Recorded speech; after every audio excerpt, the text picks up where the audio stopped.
Live from Minute Maid Park in Houston, Texas, Root Sports brings you Houston Astros baseball. Today it's Game 3 of a 4-game weekend series between the first-place Houston Astros of the American League West and the second-place New York Yankees of the American League East. And a sellout today at Minute Maid Park, bringing all these fans in to get the Yes Way Jose T-shirts. The stadium gates opened earlier than normal, so the fans could come in, don their T-shirts, enjoy Jose Altuve and his friends taking batting practice, as well as the Yankees on a beautiful Saturday afternoon indoors. Bill Brown and Alan Ashby, along with Julia Morales. A lot to report today. Primarily just a good series, a well-pitched series so far, Ash. Yesterday's ballgame, one that could have been taken by either ball club. Obviously, the Yankees, with one big swing late in the game, able to take it. But, yeah, it has been well played. The Astros lineup is actually getting younger this season as we go along. Now that John Singleton has been added to the group today, he's 23. Look at that foursome there and how young those guys are. Yeah, and you start right with George Springer. He's still a kid. Carlos Correa is absolutely the kid. Altuve is already won a batting title. Singleton, yeah, that 25.1 year average for the Astros versus 31.4 for the Yankees tells you a whole lot about the makeup of these two rosters. John Singleton is back, and the Astros hope he is slamming some home runs as he did in the minor leagues this year. Put up some very good numbers. Well, for the Astros and Yankees, who have split the first two games of this series, Game 3 will bring the veteran right-hander Masahiro Tanaka to the hill for the New Yorkers. He was shelled last time against Detroit, but had been pitching well, Ash. Previous 5 outings, stellar numbers for Tanaka. He was 3-1. The club was 4-1 in that span, 1.31 ERA. On and on with great numbers for Tanaka when he's on. Good set of pitches. That splitter can be absolutely devastating. Coming up, prepare to launch. The top 2 home run hitting teams in the majors have come up short on the long ball through 2 games. Which team will find its power stroke and take command of this series? We'll find out soon enough. The game is next.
Carter at the Whataburger on 9029 Spencer Highway in LaPorte, Texas, this Tuesday from 11 a.m. until noon. For more information, visit astros.com/appearances. And by Southwest Airlines. Book your low fare now at southwest.com. Coming up, seasons change. A new season has brought a new approach and attitude from Brett Oberholzer just when the Astros have needed him most. What's been the biggest change in Obi's game? Julia gives us the lowdown when we return.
Astros and Yankees in Game 3 of this 4-game set. Left-hander Brett Oberholzer will be on the mound trying to beat the Yankees for the very first time, but this is his 6th start since being on the DL with that blister. He's really getting into a groove as of late, feeling good, especially in his last 3 starts. We've seen some solid starts from him, and that's what the Astros needed, especially in that spot in the rotation. He was great against Seattle here at home at Minute Maid Park. You see the numbers in those last 3 starts, 2-0, 2.25 ERA. He was also good at Colorado. Not easy to do at that ballpark, but only held the Rockies to 3 runs there and got the win. The Angels took a no decision, but we saw some really good things against that Angels lineup, like neutralizing Mike Trout and really giving him a lot of confidence. You see the video there, that changeup working for him in that particular start. But the numbers, when I talk about that changeup, he's actually not using it as much as he has been in recent years. You see it's gone down to 21%, just a little bit, but that can make a big difference in it. What it is with Brett Oberholzer is he's actually using some different pitches this year, bringing in the cutter, working on the inside of the plate, and I bring in Ash right now as we talk about this because of what that was able to do for maybe that changeup against some of these lineups he's recently faced. Julia, that's perfectly stated because, in my opinion, his changeup is his best pitch. But in order to be able to use that pitch effectively, he has to be able to keep hitters backed off of the fastball inside. And that's what he did so well that last outing, maybe cutting some. He certainly had that slider working back foot on a lot of the right-hand hitters. But setting up the changeup with that good fastball on the inside is key for Brett Oberholzer. Ready to go to work, and we check out his season. And of course, it's been delayed by that injury, the blister problem, but in the 6 starts, he has good numbers, actually. Yeah, he's been good. He's actually making a strong argument for staying in this rotation right now. And if he has more outings here back-to-back, like he had last time out, utilizing the fastball well in and then being able to have hitters off balance and unable to handle the changeup, Brett can succeed. And again, I'll say about Brett Oberholzer, being able to watch and maybe compare his game to Dallas Keuchel could be critical. Here's the lineup for the Yankees, managed by Joe Girardi. They're 40-34, a half game behind front-running Tampa Bay. Brett Gardner leads it off in center field. On a 9-game hitting streak, Houstonian Chris Young bats second in left field, and he has really been ripping the ball against lefties. Another 9-game hitting streak right behind, belonging to Alex Rodriguez. He's the DH. Mark Teixeira's at first base. Brian McCann, the catcher. Carlos Beltran, the former Astro, in right field. Chase Headley at third base. D.D. Gregorius, the shortstop. Jose Perella at second base. And the Astros defense behind Brett Oberholzer today. Outfield of Evan Gattis, and that's just his second start this year in left. George Springer's in center, and Domingo Santana in right on the infield left side. Luis Valbuena, Carlos Correa, right side, Jose Altuve and Chris Carter behind the plate. Jason Castro. Luis Valbuena gets the baseball to the starting pitcher, Oberholzer. And Brett Gardner strides toward the batter's box. The home plate umpire will be Rob Drake. It's game 3 of a 4-game series. Dallas Keuchel was brilliant Thursday night, pitching the Astros to a 4-0 win with 12 strikeouts. Last night, the Yankees rebounded with Chris Young's 3-run homer in the 7th, overtaking Houston to win it 3-2. Gardner at .294 has 9 homers. He's driven in 38 runs. Gardner, a third-round pick of the Yankees in the 05 draft, 2 for 5 in last night's game. And he takes ball 1. He got a rest in the opener of this series against the lefty Keuchel. Gardner very important to the Yankees' cause, especially without Jacoby Ellsbury in the lineup. When those two guys were batting 1-2, the Yankees really got some speedy run scorers on. And you see that against lefties, Gardner has hit .239. Ellsbury, by the way, has come here from New York to be examined. That's a smash into the right field corner. Carter couldn't get on it. Gardner heads for second base.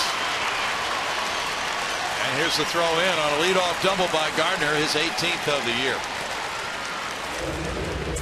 And Brett Gardner, the left-hand hitter, so much like other left-hand hitters, and we really don't talk about this a lot. Hitting .333, the lefties are against Obi this year.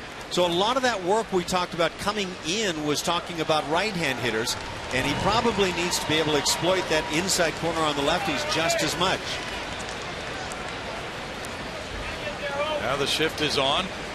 Jose Altuve up the middle, playing behind Gardner as Chris Young bats. Young has put together a hefty 9-game hitting streak, hitting with power.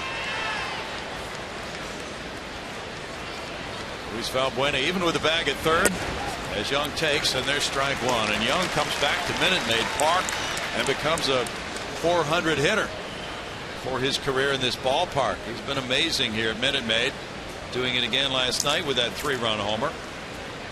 And not just a .400 singles hitter, a guy with that power. Changeup got strike 2 for Obi. And I'll say over and over, the changeup is Obi's best pitch, but only when he has a fastball that keeps hitters honest. Young had 3 hits in last night's game. He had 2 hits Thursday night. He looks at that one, and it's 1-2 to 31-year-old Chris Young, who went to Bel Air High School. Was drafted by the White Sox. He joined the Yankees last season as a free agent after being cut loose by the Mets. He's driven in 50 runs in 54 games lifetime against Houston pitching with a .337 average. Inside, and it's 2-2. He commented about it last night. He just likes the feel of coming back home, having a lot of family and friends, cheerleaders in the audience, and that was quite a lethal combination against the Astros of winning pitcher Nate Eovaldi, also born in Houston, and Young last night in the Yankees' 3-2 win. He has held back, and it's 3-2 now. And part of succeeding on the inside edge is being sharp on that given day, where you can spot pitches where you want. When you're scuffling, and it looks right now like Obi's scuffling a bit, it's hard to find either corner. Young moves back from ball 4. Now runners at first and second, nobody out for Alex Rodriguez. They had him 0-2, and then Young took the next 4. And it's A-Rod.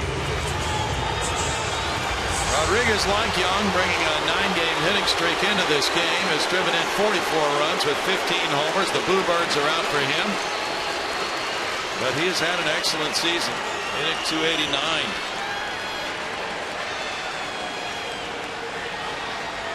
He did not play in last night's game. Thursday night he was 1 for 4. There's strike one. He commented after the game about Dallas Keuchel and how Keuchel really worked him over. He struck him out the first 3 times Thursday night. And he waved on this changeup. It wasn't a well-placed changeup, but to start A-Rod with the change had him in front. Astros would love to add to that double play total. Pitch is low, and it's a 1-ball, 1-strike count. A-Rod has, by the way, grounded into only 4 double plays this year. And that's what Obi could use right now, that increased ground ball production.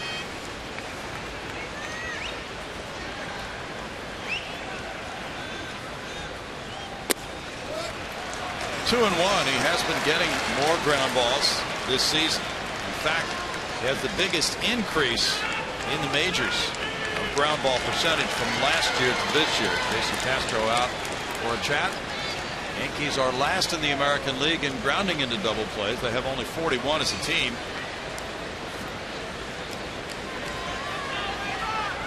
This is a matchup between the top 2 home run hitting clubs in the majors. The Astros number 1 with 107. The Yankees number 2 with 99. Mark Teixeira's on deck. The Yankees are second in runs scored in the American League. Shot, and it's fouled. See where A-Rod likes to handle pitches. Up and in, he's good, obviously, and then through that heart of the plate area, in, out, in between, very ideal. Down and away, maybe that's the spot to try to get the ground ball for the double play, and the changeup can be effective in that regard.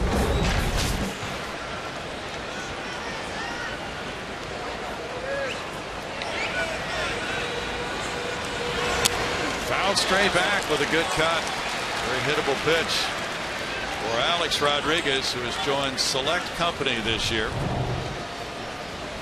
See what Obi's doing right now, and this is what the first inning appears to be. Missing up, missing through the heart of the plate.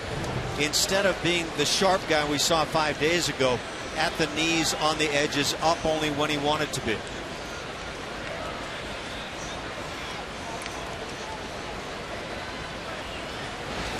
Not chasing, and it's a full count now. Rodriguez this season has joined that select club with 3,000 hits and 600 homers.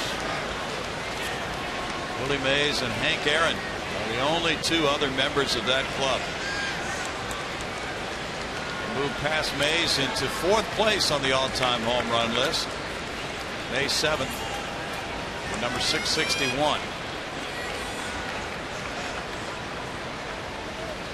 3 players to homer for hit number 3,000. That is ball 4. That was a close one. Wow. Look at these umpires. Rob Drake went right out, grabbed the mask, and looked out at Oberholzer, who said something apparently, or gave him some kind of body language, and Rob Drake wanted none of it. Now let's take a look at this pitch. Close, and you can understand Obi wanting the pitch, so he stares in, maybe mumbles a word. And now you get aggressive umpire. And we saw some of that in one of the other ball games yesterday, last couple of days. Now Brent Strom is going to try to cool things down here.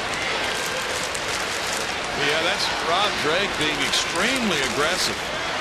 Yanking off the mask, staring out there.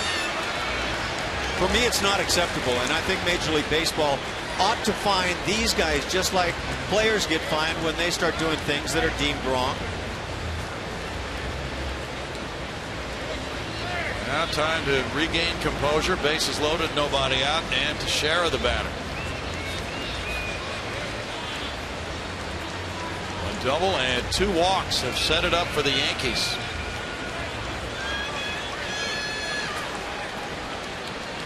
Yankees are 19-20 on the road this season. They'll be going into Anaheim after the finale of this series tomorrow to play the Angels. 9 grand slams in Teixeira's career.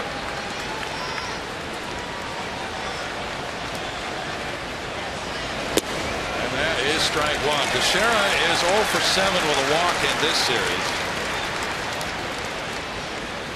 He has 381 homers in his career, one ahead of his teammate Carlos Beltran for 4th on the all-time switch hitter list.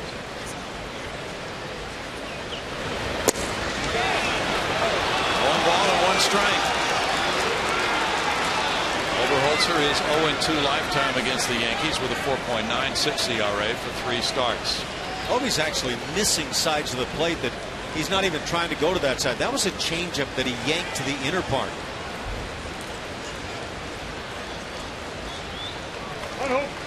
Gardner at third, Young at second, Rodriguez at first.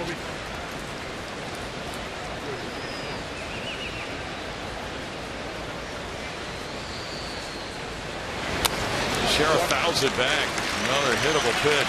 1-2 to Mark Teixeira. And you can say all you want about philosophies, and you must have one if you're going to be a succeeding pitcher. But if you're not commanding the baseball, philosophies go out the window.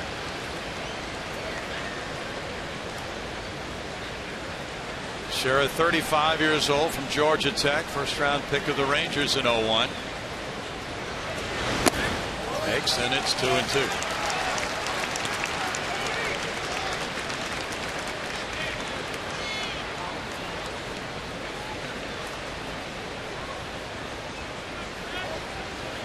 The Yankees are 8-3 in games at Minute Maid Park. They're 16-7 in the all-time series against the Astros.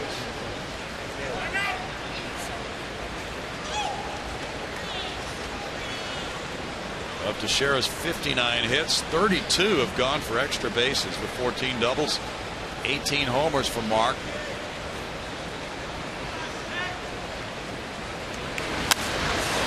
one in the air, and it goes to shallow right field, actually behind first base. Chris Carter, infield fly is called, and that is a big out, number 1.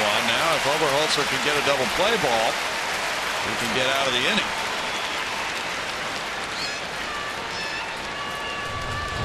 That is a big out to get, especially when you're not sharp. Now this pitch down around the knees, you wouldn't expect around the knees to induce the pop-up. But when you're talking to Teixeira, you're talking about a guy that's trying to launch something much of the time. Ryan McCann with the infield shifted around the other way, playing him to pull. Has driven in 45 this season with a .270 average, 11 homers for McCann.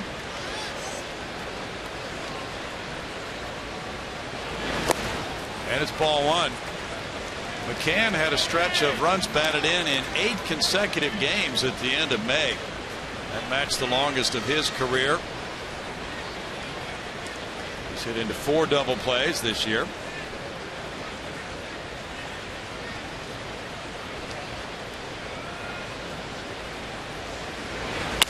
He cracks one high, and it's a grand slam. 4-0 Yankees. The Yankees get their 4th grand slam of the season. And McCann takes the tour. It's home run number 12 for him, and he's at 49 runs batted in. Little intrigue on that one. Everybody knew it was out of here. And again, Obi not hitting spots. And his stuff simply isn't big enough to succeed when he's not on the money. And that's not going to work.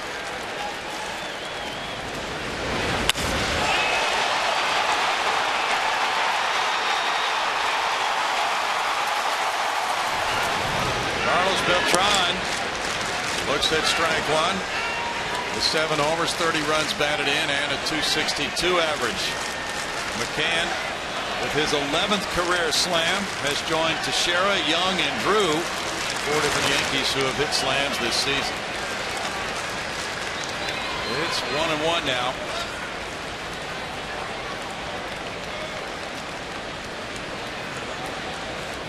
Manny Machado, the last to hit a grand slam against the Astros. That was last June 1st, 2014, off Scott Feldman. It's 2 balls and a strike. It's only the second home run Oberholzer has allowed in 33 innings this season.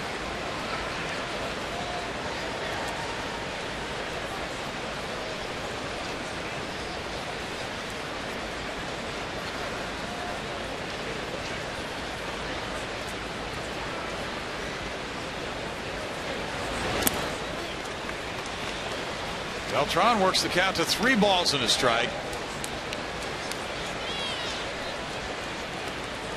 The Astros not only have not hit a grand slam, but they had not allowed one this year until a few minutes ago. That one goes foul. 3 balls, 2 strikes.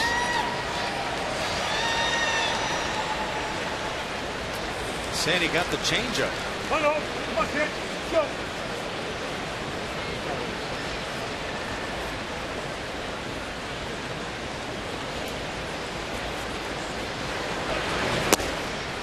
Off the plate, and Beltran draws a walk, the 3rd of the inning. Oberholzer came into this game with 13 walks in 32 innings. You can see that's just center cut. And maybe even guessing right. In that case, McCann gets as much as he needs to get. By the way, that last pitch on the walk to Beltran, probably where Obi would like to be much of the day, and yet no call. Now another switch hitter. Chase Headley comes to the plate. Looking at ball 1. Headley with 7 homers, 27 runs batted in, has a .255 batting average. But only .207 against southpaws for Headley.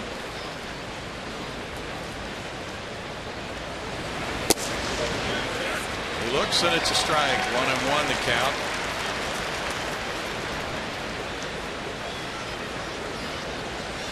Yankees are second in total bases in the American League. Headley 1 for 7 in this series with a pair of walks. Looks at a strike, gets 1 and 2. There's the pitch that we saw over and over last time out. Inside corner spotted beautifully, freezing hitters, jamming hitters. He had that pitch at will.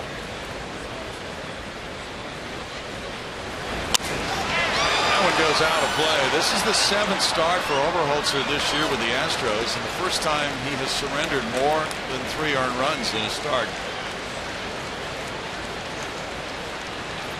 Shut out Seattle for 8 innings on just 3 hits here. June 12th in a 10-0 win. Beat Colorado on the road with 3 runs allowed in 6 1/3.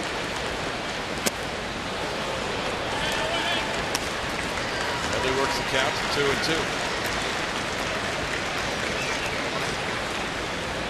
The Yankees with the 3-run homer by Young providing all their runs last night, won it 3-2. So the slam by McCann, their second home run in this 4-game series.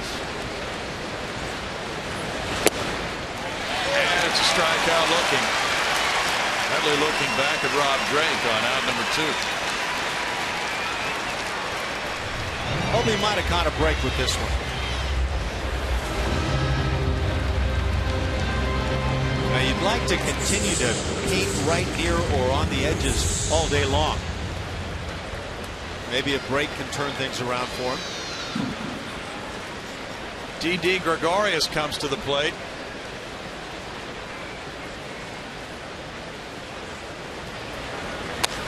High drive, and that's out into right center field. Domingo Santana moving over for it. And in the first inning, the Yankees send 8 to the plate. Oberholzer needs 35 pitches. Yankees 4, Astros nothing.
first time in his career. The starting lineup is brought to you by Southwest Airlines. George Springer leads it off. He's in center field. Carlos Correa plays shortstop with Jose Altuve at second base.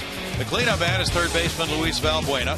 He's followed by Evan Gattis, as Ash mentioned, making only his second start of the season. In left field, John Singleton, the DH. Domingo Santana, right field. Chris Carter, first base. Jason Castro, catcher.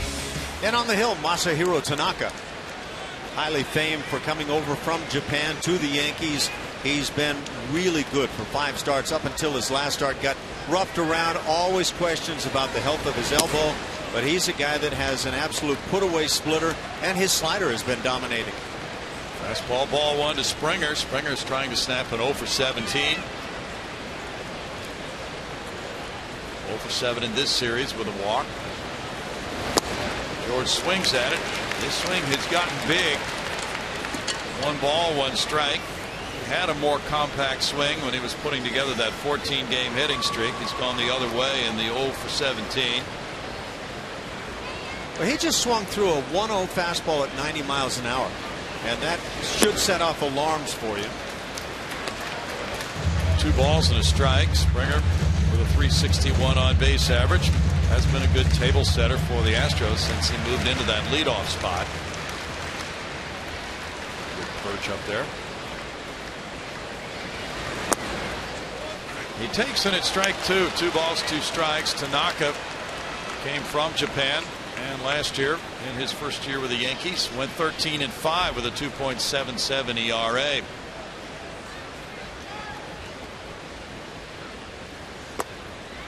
Now 3-2. In his last start, he was shelled, losing to Detroit. In 5 innings, he allowed 10 hits and 7 runs, 5 of them earned. He last pitched 6 days ago. Yankee starters getting extra rest with a current 6-man rotation. And there's a leadoff walk. Well, that's the last thing a pitcher wants to do after his club gets him 4 in the top of the first inning. But it's exactly what the Astros would like to do. Get something created, peck away in this game. Masahiro Tanaka, pitch usage, he's got a load of pitches. They're really just varieties of each other. But of course, the fastball and splitter key. Slider, he uses quite a bit, varieties of it. We saw a little tiny cutter already. We've seen a little larger version, maybe the slider. But he has versions of each of his pitches, even mixes in a curveball. Carlos Correa bats and swings. Strike 1 to Correa. 282, 4 homers, 13 runs batted in. He has 6 doubles. He has scored 10 runs. Quite a start for this 20-year-old major leaguer for 18 games. An OPS of better than 800 for Carlos Correa.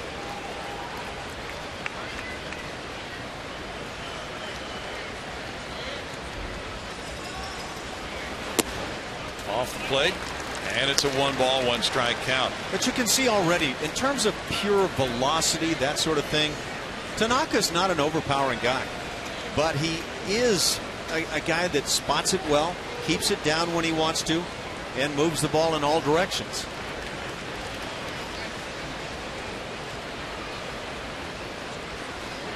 Quick move to first base. Springer is back. Michael Pineda pitches tomorrow for the New York Yankees against Colin McHugh. A pair of 8-game winners tomorrow at 110.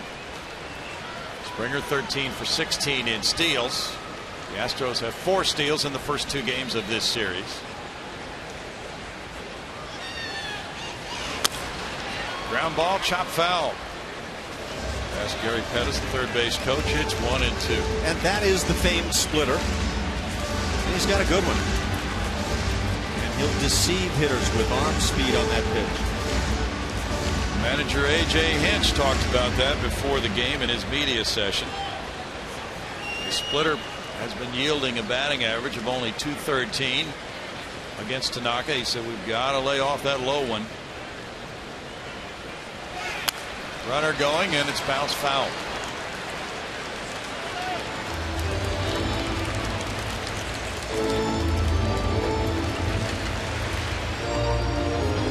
Tanaka had an injury last year. He made 20 starts, completed 3 of those, but he had a partially torn ulnar collateral ligament in his elbow, and he just rested, did not have surgery. Then this season he was placed back on the disabled list April 29th with right wrist tendonitis and a right forearm strain. He came back June 3rd.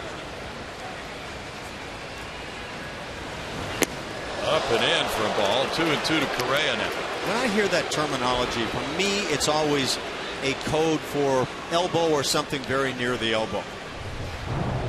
And Tanaka has already been known for having elbow issues. He has tried to stay away from surgery. After signing a 7-year, $155 million deal with the Yankees as a free agent. It's a scary thought for their management, investing that much in this 26-year-old right-hander, and then it appears just trying to avoid blowing out. Said this year before things started that he was going to solve the issue by taking some velocity off. Now, that's a nice philosophy. I don't know how that works. That's punched, and the second baseman can't get it. Perella out into shallow right center field for a Correa single. Nice job of making contact on a two-strike pitch and just finding a landing zone beyond the second baseman. Carlos Correa did right here what a lot of hitters can't do much of the time. Look at the location of this pitch and the tumble of that splitter, and where he handles it with 2 strikes on him. You might say, well, it was a ball, why not take it? That splitter looks like a strike coming up there. And so the bat starts and he stays on it and gets a knock. That is high-end professional work. And it's a tough base reading job for anybody on base right there. George does it well. 2 men on for Jose Altuve. 291, 5 homers, 29 runs batted in, and Altuve is 4 for 8 in this series, has 80 hits for the season now. He's on a 5-game hitting streak and taking strike 1. Altuve had been battling hamstring issues, but has been running very well in recent games, stealing bases. He is the leader in the American League with 21.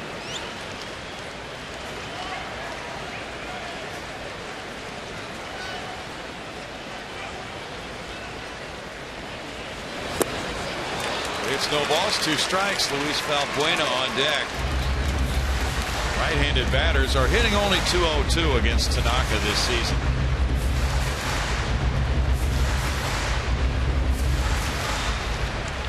Tanaka is 2-1 on the road with a 1.32 ERA for 4 starts. Springer and Correa give the Astros good speed on the bases.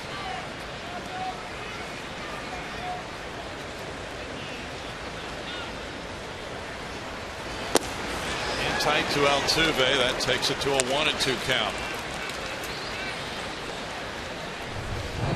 Tanaka darts the ball both directions, and this time just leaves it in a bit, but the Yankees look like they were trying to get that call.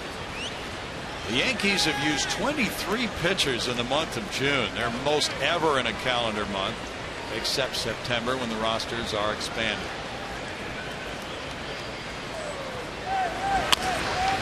Foul. And overall, not only the number of pitchers they've used, but they've used 44 different players this season.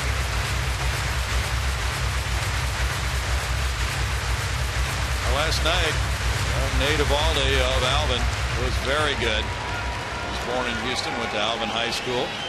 Only 2 players have gone to Alvin High School and played Major League Baseball, the other being Nolan Ryan.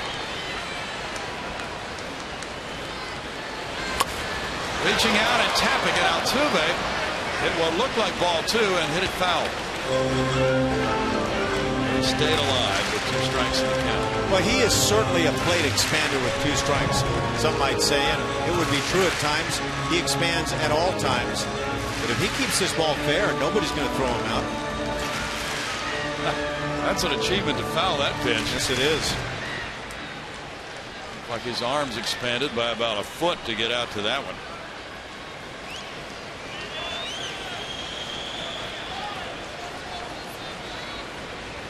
The Astros brought a 5-game lead over 2 clubs into play today. Texas has won already.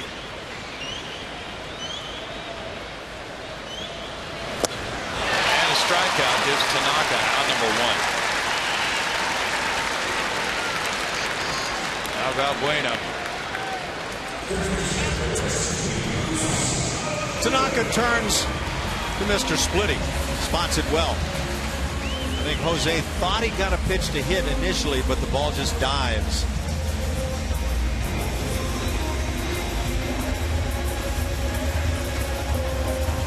Valbuena is 3 for 6 with 2 of those hits doubles against Masahiro Tanaka.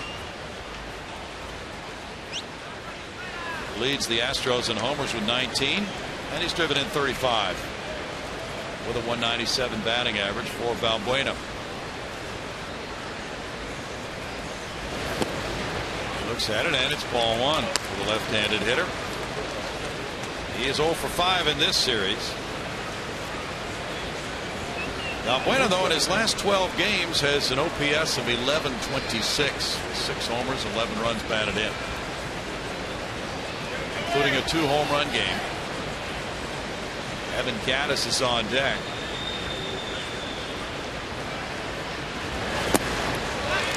It's 1 ball, 1 strike. This kind of pitcher with that splitter and the movement down in the strike zone that can be really successful if what you're trying to do is go to the plate and try to hit home runs. I think you have to just kind of let it happen against him. If you suddenly get a pitch that you can drive, it happens by taking good swings.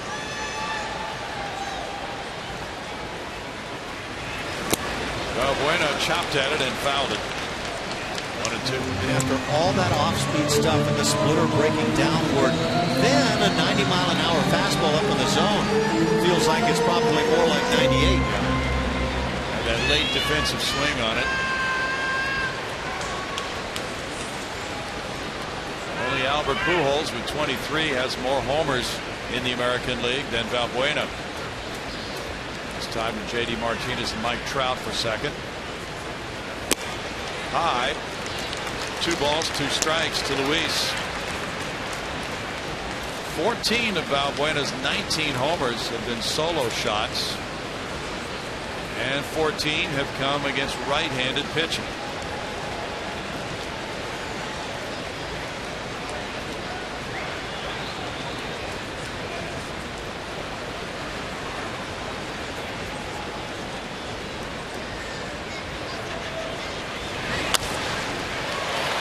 Here to second. Perella gets it to short, and Gregorius to first for a double play.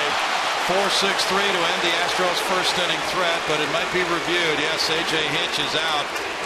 He wants a challenge on that call at first on Valbuena for the 3rd out. That call seemed so obvious to me that, and apparently to others with the Astros, that they immediately were saying, no, we're going to check that one out. The out call was made by Ben May at first base. Yes. And that will be reversed. Yes, it will. Rich Dower immediately turned toward the bench, and I think A.J. was up the steps already.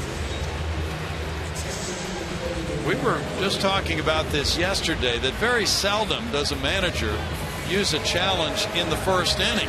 But this is certainly the time to use it if there's going to be a first inning challenge. Yeah, and obviously it's one that should be reversed. And if you've got some men on base and you could come up with a knock that turns things around quickly in this game, you want to take advantage.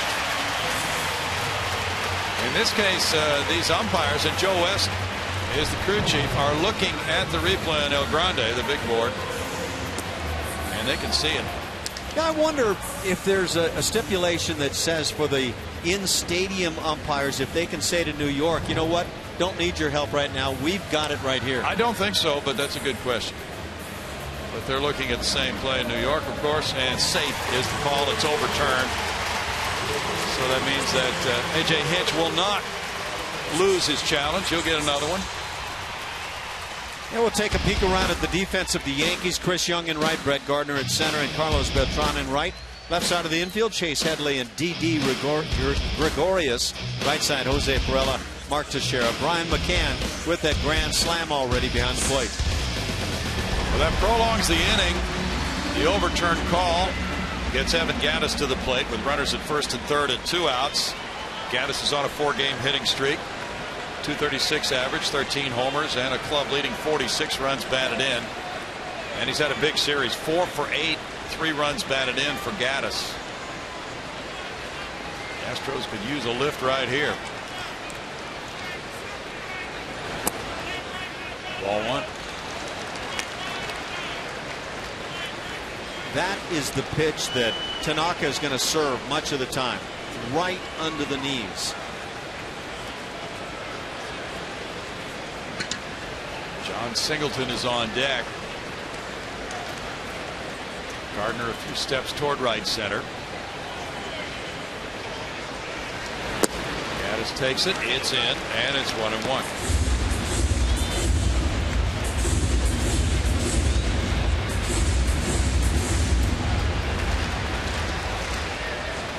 Gattis is in the top 10 in the American League in runs batted in. He's hit .298 in his last 31 games. He leads the American League in runs batted in since April 26th. In the air to center, Gardner. 2-ended. It's no runs a hit, 2 men left, 4-0 Yankees.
The lead for the second base all-star starting position for the American League.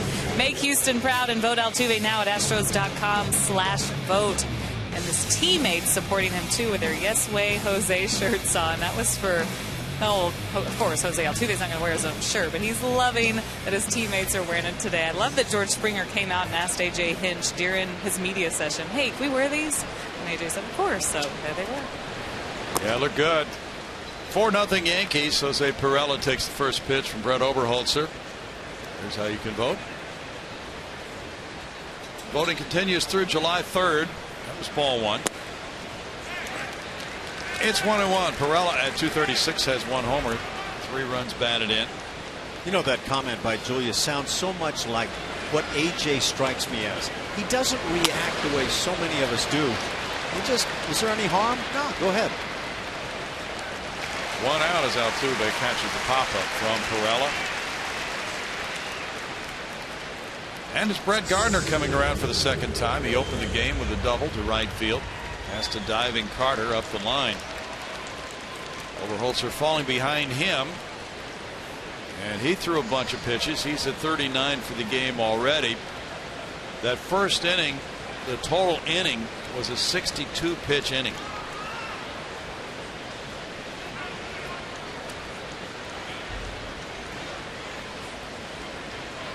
Bueno on the grass at third. Carter shortened up. And it's strike 1. So now for Oberholzer, the challenge being to regroup to stay in this game for a while and give his club a chance to come back. Slam the door after the 4-run first on the grand slam by Brian McCann. 1-1. Rangers won with a shutout in Toronto. The high-flying and hard-hitting Blue Jays 4-0. Giovanni Gallardo with a 3-hitter. And he needed the final 2 outs for Sean Tolleson.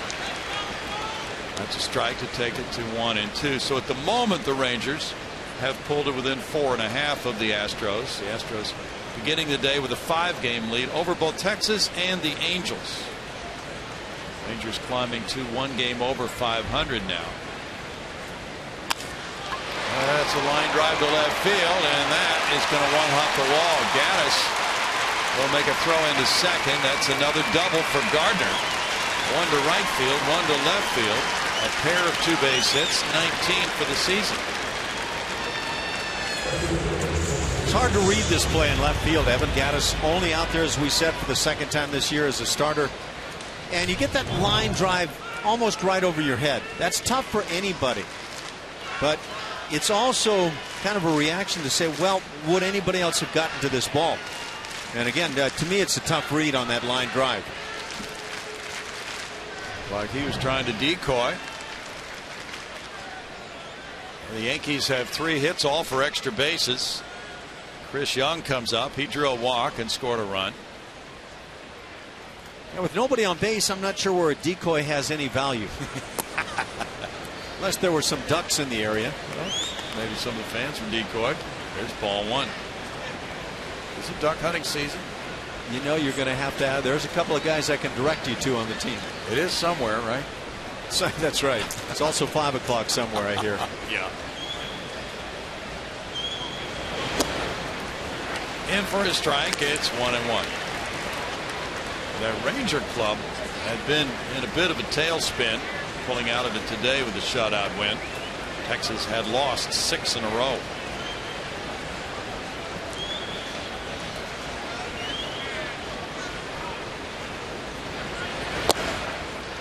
And so that series like this involves 2 contenders. Toronto began the day 1 game behind in the AL East with Tampa Bay in front. The Yankees a half game in arrears. Baltimore tied with Toronto 1 game back. And Boston's in last place, just 8 behind. It's a shot to left. It's hooking and foul. 2-2. There are a lot of loud noises when Chris Young is in the batter's box at Minute Maid Park. It's getting the head out right here.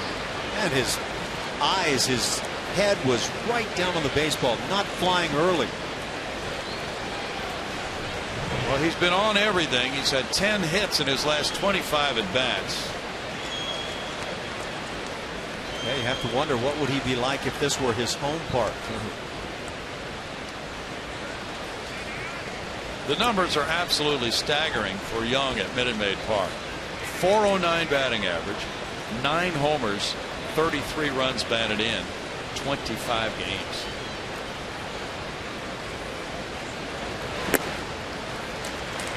Three and 2. Young in the first inning was behind in the count 0-2. He worked it to 3-2 and then drew the walk. Percentage of probability on the pitch selection to Young right there.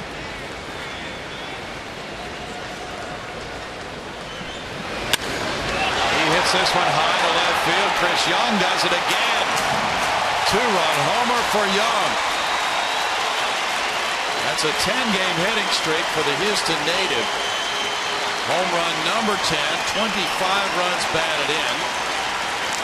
And Young has hits in each of his last 4 at-bats here, 2 of them homers, driving in 5 in those last 4 at-bats. 10th home run career at Minute Maid Park. Man. Well, always not sharp. He can still find it, but you find it and you're down 6-0, it might be tardy. Alex Rodriguez, and now Oberholzer is going to be thrown out of the game for throwing at Alex Rodriguez. On the next pitch after the Young homer, Yankees are coming off the bench. That's big CC Sabathia. He's being restrained by his manager, Joe Girardi. You know, you've got a pitch here that didn't hit the batter, wasn't behind the batter, wasn't in the head region, and you immediately throw a guy out. No warnings prior. To me, that's taking powers too far for an umpire. Take a watch again. Yeah, that pitch probably had designs, but again, it met none of the criteria I just mentioned. And immediately you're gone, young man.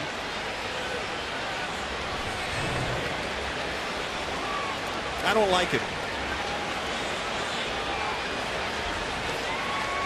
Well, the Astros will get a pitcher warmed up. We'll be right back with the score 6-0 Yankees.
And here in the second inning, a 2-run shot from Chris Young. Yeah, it's not like it's through the heart of the plate, but it's up, and there's not a whole lot for hitters to have to worry about at the moment. And Chris Young is just unconscious, on fire here at Minute Maid Park, and it adds up to now what is a 6-0 lead.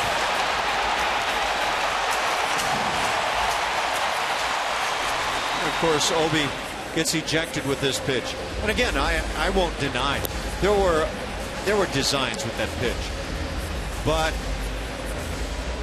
I can see umpires coming out and say, okay, warning, we're not going to take any more of this. But to be ejected right there is a little much.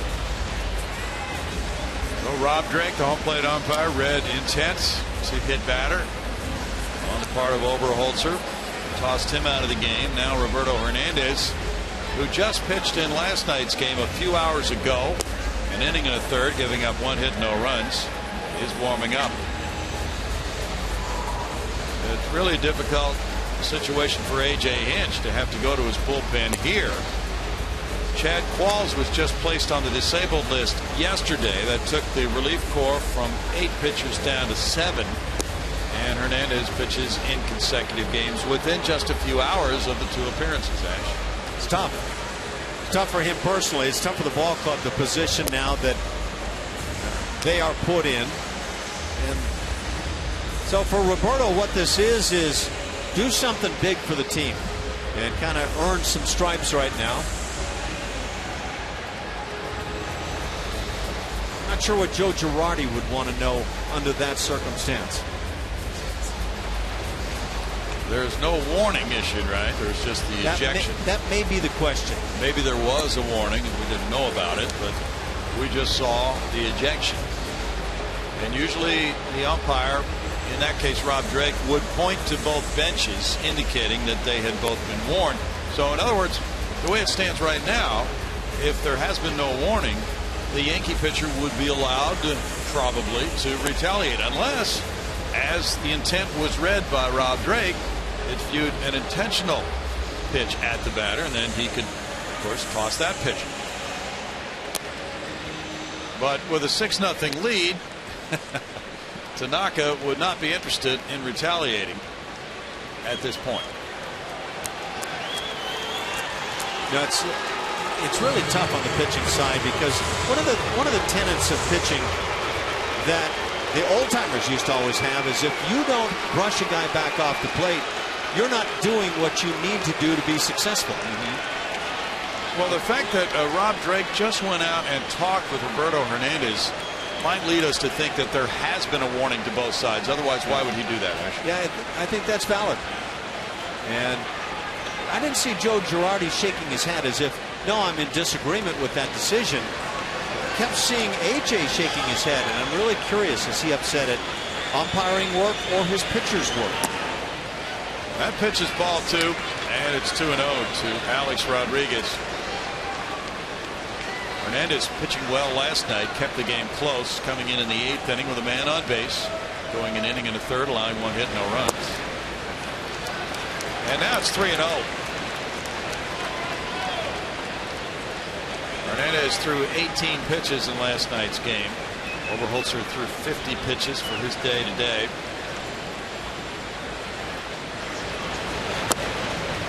That is ball 4. 4-pitch walk to A-Rod. 4th walk of the game for Astros pitching. Both these teams came into this game tied for 5th in walks in the American League. Each had exactly 237 walks. Yankees have drawn 4 already, and it's Mark Teixeira batting. Teixeira popped to first in the first.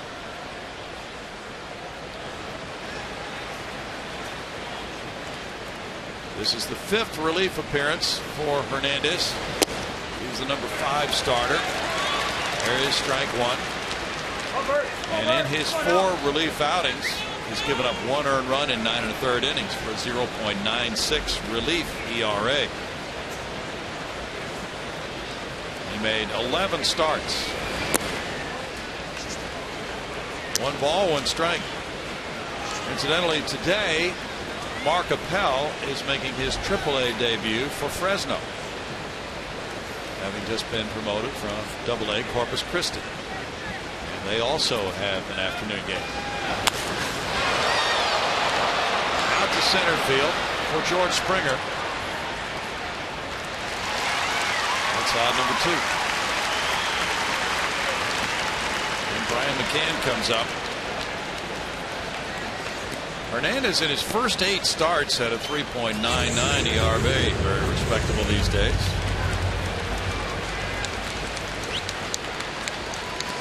McCann ripped the grand slam in the first inning to make it 4-0.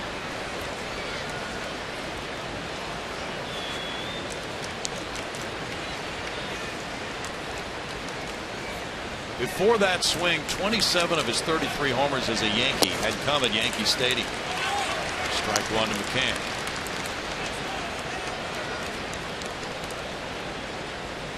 McCann, of course, has competed many times as an Atlanta Brave against the Astros. Both were back in the National League. Brian now 31 years old. Fly ball right field. Santana on the track for out number 3. 2 runs, 2 hits, and a man left. 6-0 Yankees in the second.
is, why not, John Singleton. Last year, he hit some bombs. He struggled with the bat, no question about it. The question is now, as he comes back up to the team after a strong minor league campaign, can he get that stroke together, the long ball side, as well as hitting for average, and help this team out?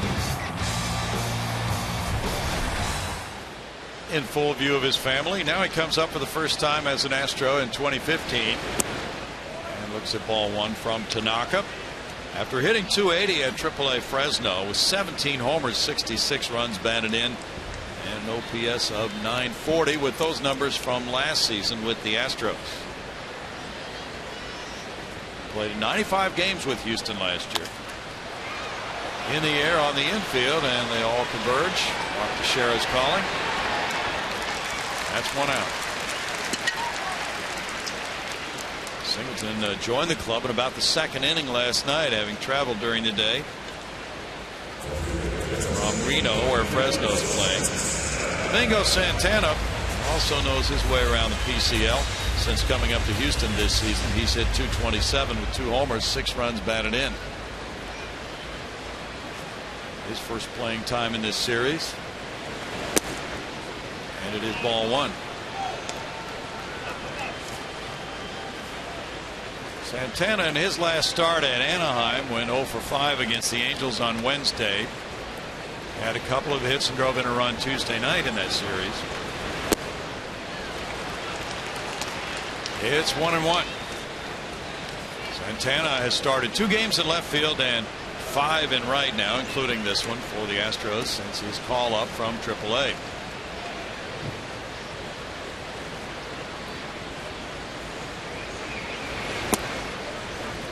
It's 2-1. Batting average against Tanaka this season is .224.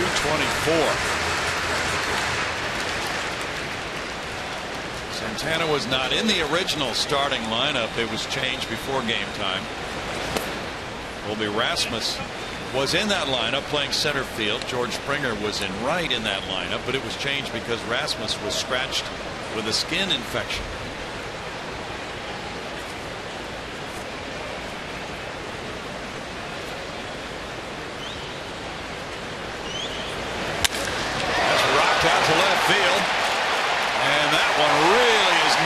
Stays in the field of play, and it's a double for Santana, his second of the year. Got into that ball. The power that Santana has been showing up until that pitch seemed to be toward right center field, but watch how he goes after this fastball left up. And I mean, that looks like a guy that is accustomed to hitting the long ball. Very good swing.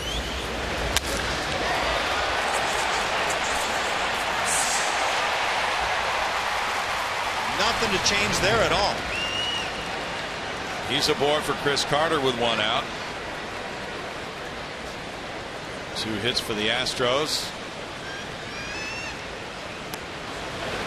Carter takes strike 1. We go to Julia Morales. Thanks, Brownie. With Singleton being up, A.J. Hinch having to navigate his way every day through the lineup. He said it's just a matter of matchups. Well, today against Tanaka, he felt having Carter, Singleton, and Gaddis in there was important. Gaddis, of course, in left field, but a lot of power in this lineup. Of course, this is one of their strengths. This is what they do well.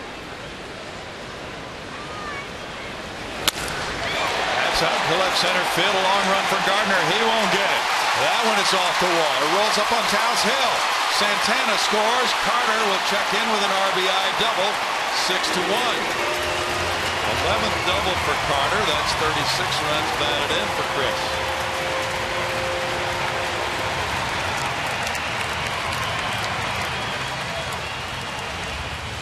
Now have some innings. Put some runs on the board. See if you can make a game of this thing. And that is one of the better swings that we've seen from Chris Carter for maybe a while.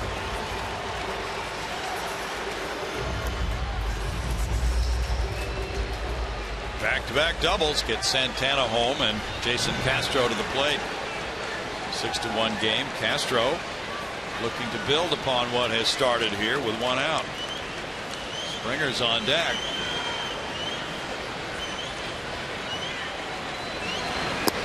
Castro takes, and there's strike 1 to Jason. .217 batting average, 7 homers, 16 runs batted in for Jason.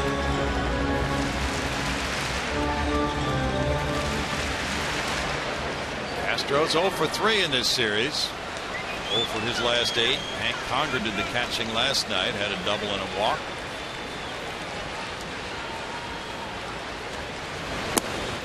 In tight for a ball. And it's 1-1. Oh, the crowd wants a call here because Tanaka threw close to Castro. Yeah, obviously not even the same type of pitch. No comparison there, but fans are having their fun.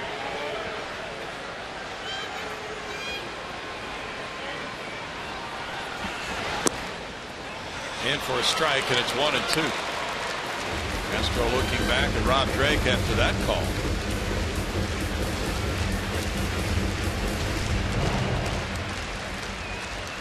This is the way Tanaka works it. And some of the baseball is in that strike range.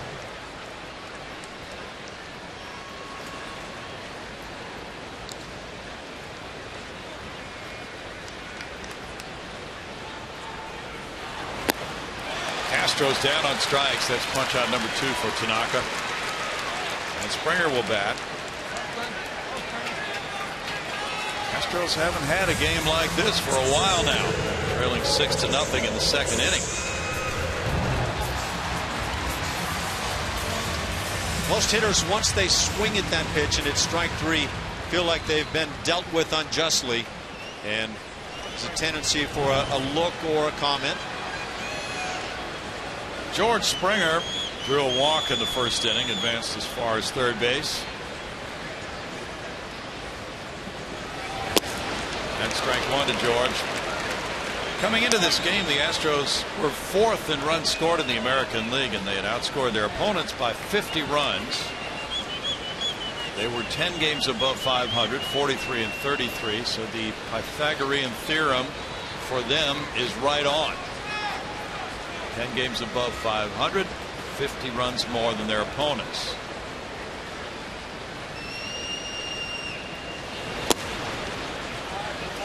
One ball, one strike. If you're not into Pythagorean theorems for baseball, the average, so to speak, would be 5 runs more than the opponent for every win above 500.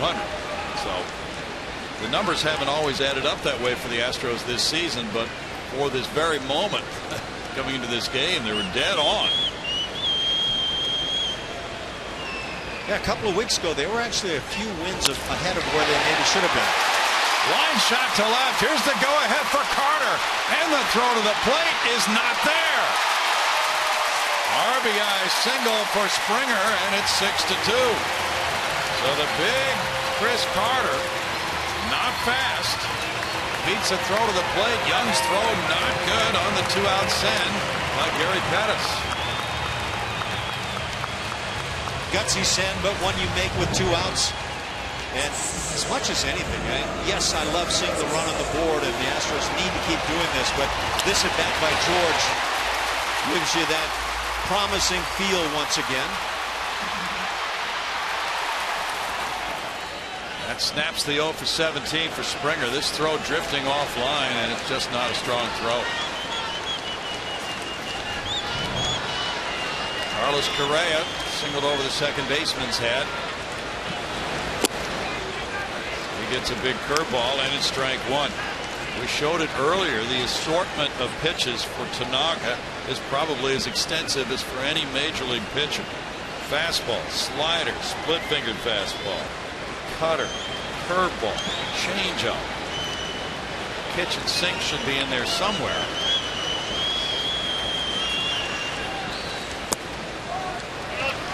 It's 1-1. So how does a young hitter prepare? Never having seen this pitcher, he's never faced the Astros, for an assortment like that. Well, you've seen somebody who threw a good splitter, and you've seen somebody who painted corners and stayed down much of the time. And everything that Tanaka does, he rolls it into one bundle. Runner going, and it's fouled with George Springer taking off on the pitch. 1-2.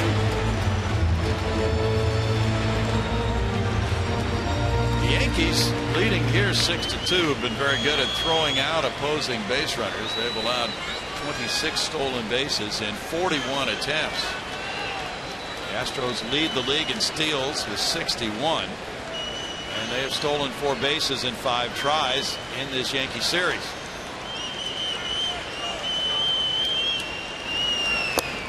In tight for a ball, and it's 2-2. From the Astros standpoint, certainly a long way to come back, trailing 6-0. They have 2 runs home. Tanaka has thrown 46 pitches here in the second, so some things are starting to turn.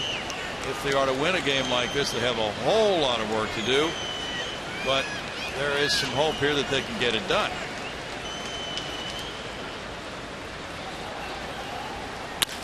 Bouncer shortstop. Gregorius with the toss to Pirela. 2-run scoring on 3 hits with a man stranded. 6-2 Yankees after 2.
Was recently put in the bullpen. He was a member of this starting rotation for the Houston Astros. Put in the bullpen, though, recently to be the long guy. Well, last night we saw him in a different role. Came in through 1 1/3 scoreless innings. I asked AJ Hinch about this. Just a little bit different situation for Roberto, and he said he's going to have to be our most versatile guy in the bullpen right now, especially with Qualls going on the DL just a couple of days ago. We're going to need Hernandez to step up in different ways, and here he is, guys. Boy, vitally different ways last night and today. There's ball 1, Julia, to Carlos Beltran leading off the 3rd inning. 6-2 Yankees. He walked in the 1st, and brings back some memories of a game in Kansas City many years ago, started by Scott Ellerton, and he was tossed out of a game for throwing at a Kansas City batter. It was a really hot day in KC. First inning, Ron Valone came out of the bullpen. I think he went about 6 innings in relief that day, Ash. It was an incredible long relief performance for Ron Valone. And my recollection is, and we can get a little fuzzy after some time, but it was a breaking ball that stayed up and in on the hitter, and just clearly a bad call in my assessment. So that was the year you were the bullpen coach, right? Might have been. Yeah. So late 90s, probably. But it was quite a performance for Ron Valone. Now Chase Headley. These things are quickly passed over, but in the course of a 6-month season, something like that could play really well in the clubhouse because it just saves so many guys in the bullpen. Chase Headley struck out looking in the 1st. Takes ball 1. Was it Jim Clancy? I wasn't there for this. Was it Jim Clancy who stepped in a big blowout against maybe Cincinnati in the 90s and stepped in and provided a lot of innings for the club and became a kind of a team hero with that one. I think you're right. Strike, 1-1. Bob Forsch had a game like that in long relief too, and those are valuable performances for a team. It's a shot out to right center field. Santana back for the catch. He had to reach back to his left to snag it for out number 1. But you know, a game like this potentially could wreck a bullpen for a while. And I guess kind of that lingering question right now is, how does it impact the starting staff for the moment?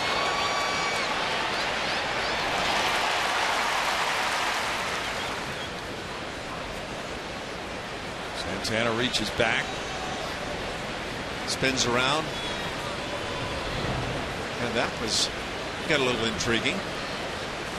Gregorius hit the fly ball to right earlier. Ball 1. So Didi, with that tough assignment replacing Derek Jeter, certainly was not expected to hit anything close to the way Jeter was hitting. He is known as a very good fielding shortstop. He has made 9 errors to this point of the season. There's a lot of range.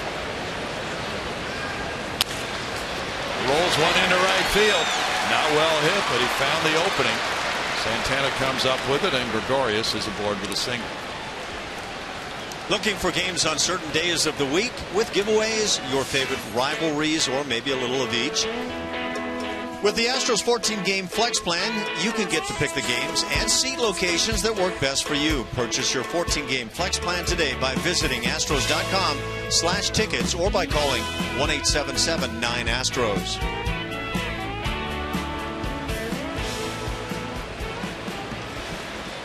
Two men on, one out now for Jose Pirela. Pirela hit a pop-up to second in the second inning.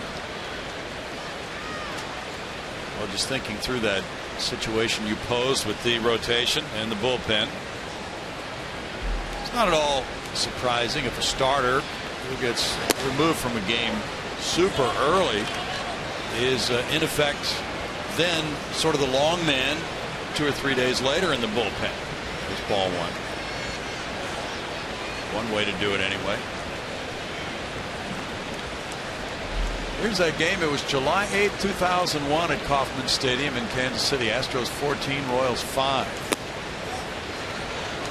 We talked about the rejection of Scott Ellerton. He did not retire a batter. He faced one batter and he was tossed. And Ron Vallone came in 5 innings, giving up 3 hits, 1 run in relief, and he got the win.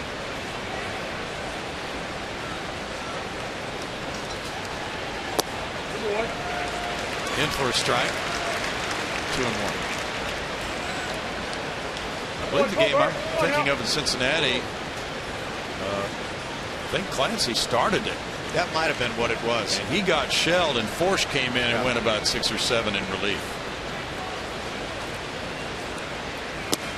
And that was that 14-2 loss to Tom Browning, and the Reds, they weren't hitting 3-run homers and grand slams. It was mostly single after single after single that day. It was just an incredible display of hitting.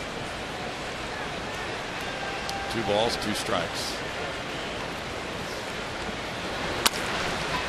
Bounce to Altuve's left. There's the toss. Correa up and over. Couldn't get anything on the throw. And that was very athletic, even to get that throw off, because he had the runner Gregorius coming into him. 2 outs. Really was. It looked like the right hip kind of got stuck. Even the right shoulder in the process. It was very awkward. And yet handled by Carter. Nice job on the other end by Carter as well. This is that attitude of, I'm going to make the play no matter how hard you come at me.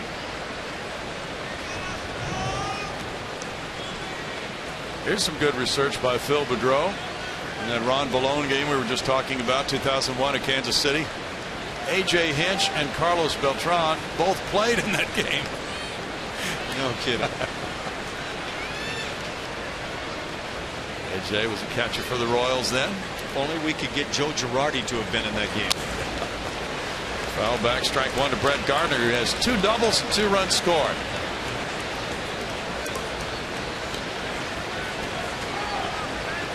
Mark Appel gave up 7 runs today in 3 innings in his AAA debut for Fresno at Reno.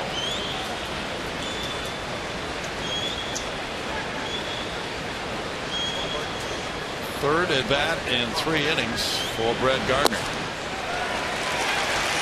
We'll take strike 2. The Yankees can force some pitchers to work with their home run power.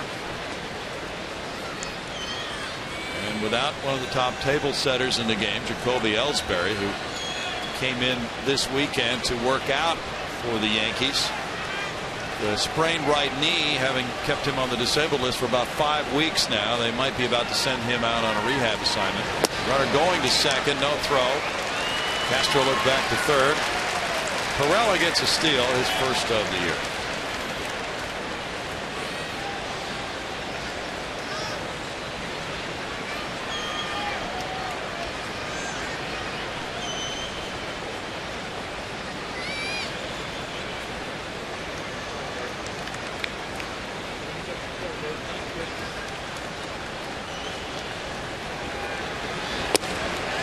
Strike 3 call, and Hernandez puts up a 0 in the third. Gardner didn't like that at all from Rob Drake.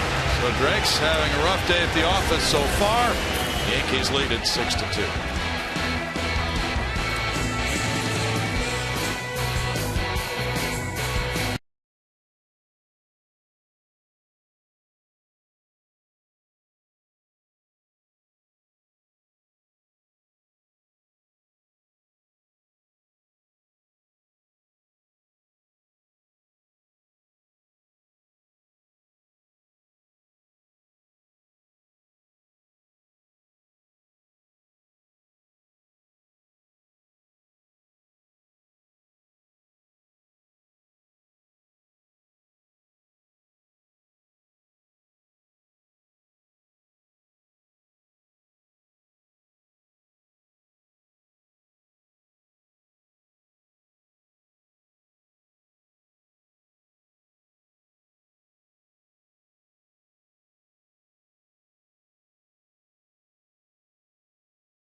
You enjoy a cold one to look forward to Miller time later in today's game. It's brought to you by Miller Lite.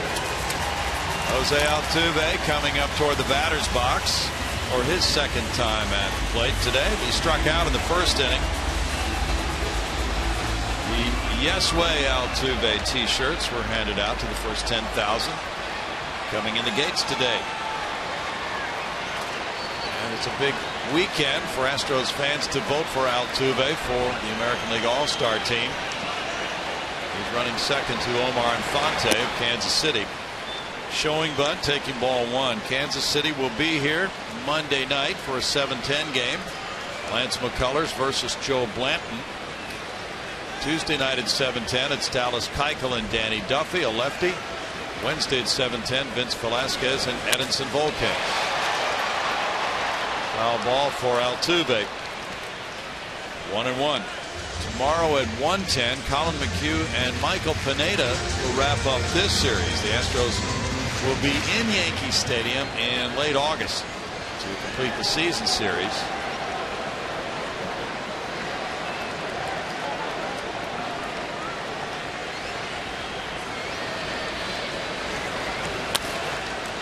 Popped up foul. Here's Teixeira coming over by the Astros bench. And McCann also there, but it's out of their reach. 1-2. Scott Feldman pitched off the mound some today here at Minute Maid Park before the game. That was his first time on the mound since undergoing surgery on his right knee. Still a few weeks away from returning, evidently. There is no specific date for that return. It depends on how things go. Brad Peacock will have an injection on Monday. He's been out with a strained oblique. 2 balls, 2 strikes.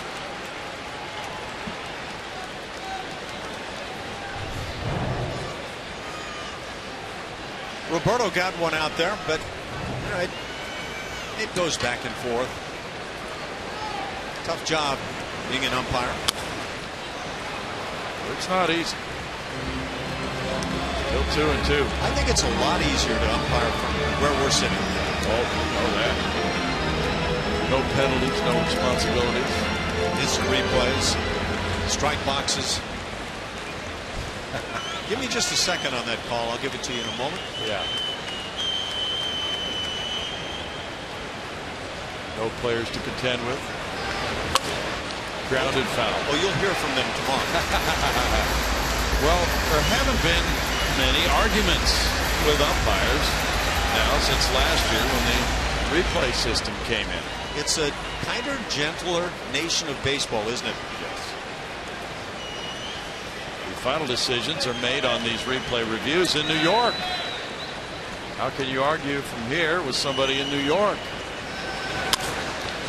Grounded foul, but in this case today, the key decision, the ejection of Brett Overholzer, was made by the home plate umpire, Rob Drake.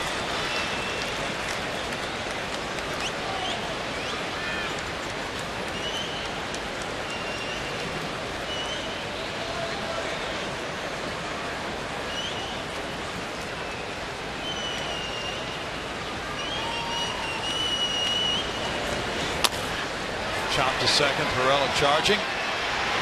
Tossing to Teixeira. 1 out. Valbuena comes up. Bounce into a force play. That's the play that was overturned in the first inning. Valbuena initially was called out, and the call was overturned. It's one of those days where it's got that feel that a lot of the outs are tough to come by.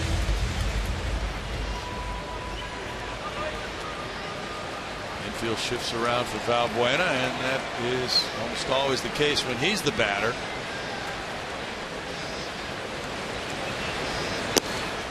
He shortened up and then took strike 1. Reno got 4 in the second and 3 in the third today off Mark Appel.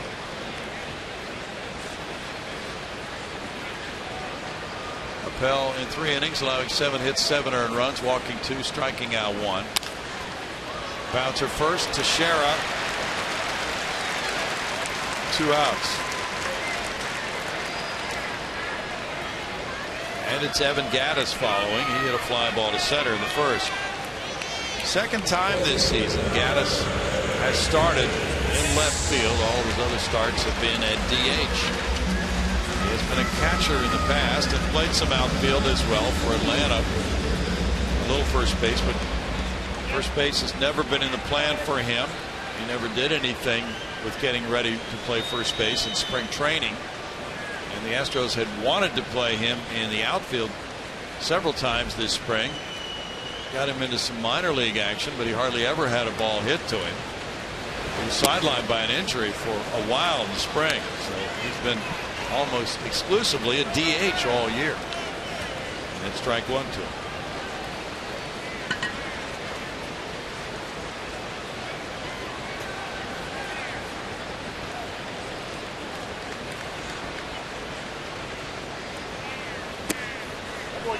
Low, and it's a 1-ball, 1-strike count. Phillies were rained out today. They were to have played at home against Washington. Pete Mackanin has taken over as their skipper. Ryan Sandberg stepping down yesterday. Now the question swirling about that franchise. Will Andy MacPhail take over as the president?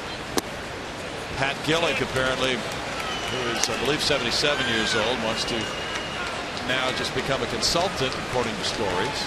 2 balls and a strike. And if there's a change with Andy McPhail, a longtime baseball man, moving in, then there are questions about Ruben Amaro staying as the general manager. Got a soap opera there. Yeah. It's 3-1. And then there have been all these stories about Cole Hamels, speculating about a Hamels trade. So we've been talking with some people who are knowledgeable about that. There was a story a few days ago that he was not interested in playing for the Astros. Ground ball, Perella spins and throws at Gaddis. But apparently that story is untrue. That's a 1-2-3 third inning.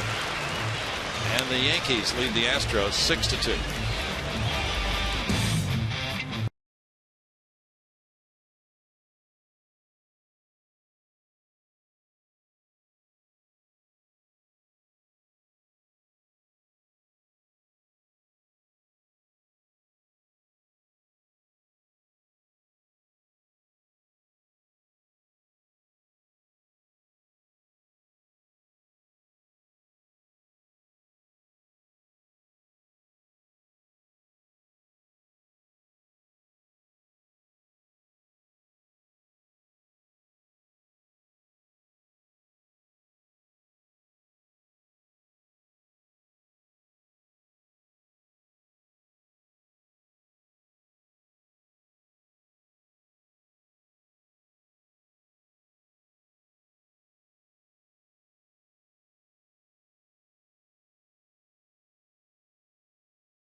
Chris Young will lead things off for the Yankees here in the 4th. The Bel Air grad grew up watching the Astros, was a big fan of the Killer Bees, and he's made life hard on his favorite team growing up since then.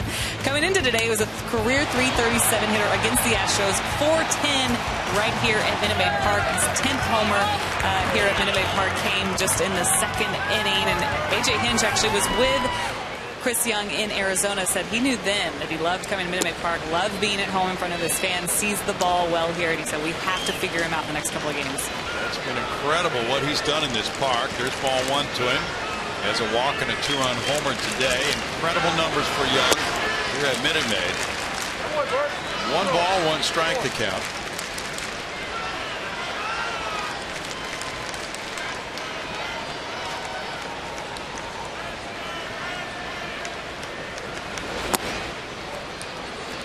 It's 2-1. For Chris Young's career coming into this season, he was a .234 hitter. For his career against the Astros, he hits .337. Averaging an RBI per game. That sounds about right. It's something to Minute Maid Park. 2 balls, 2 strikes.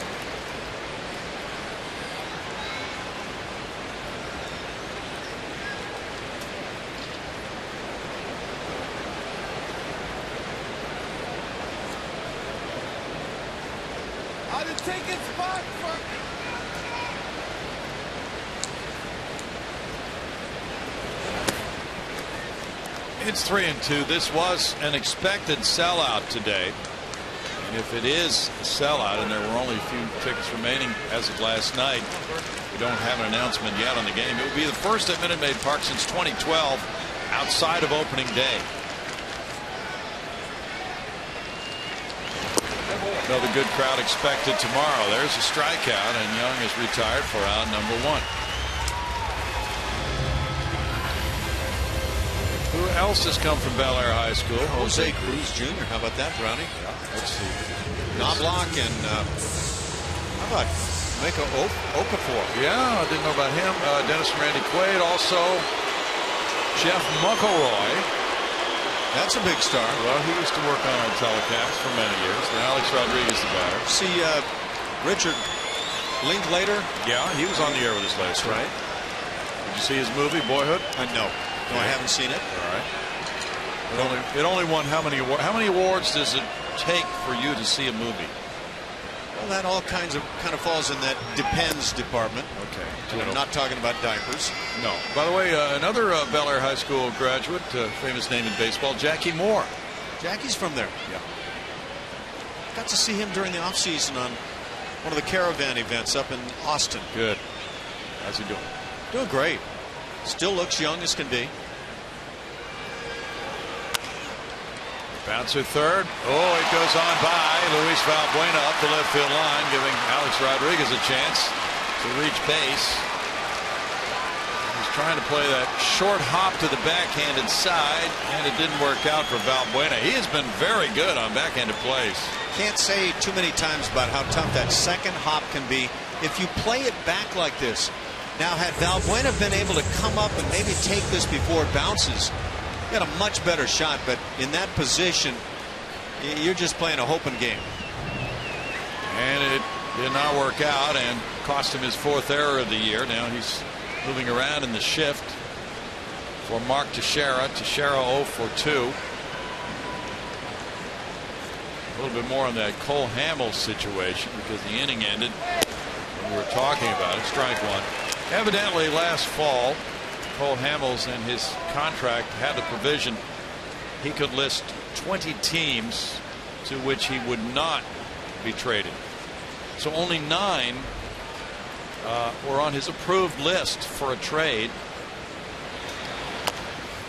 Little roller and Hernandez comes in, throwing out to Teixeira. 2 outs. A-Rod to second base. Evidently the Astros were and are one of the 20 teams to which he would not be traded. But that was submitted last fall before he and his agent had any inkling that the Astros would be this good. And even though they may be on that list, as always, things are subject to negotiation, right?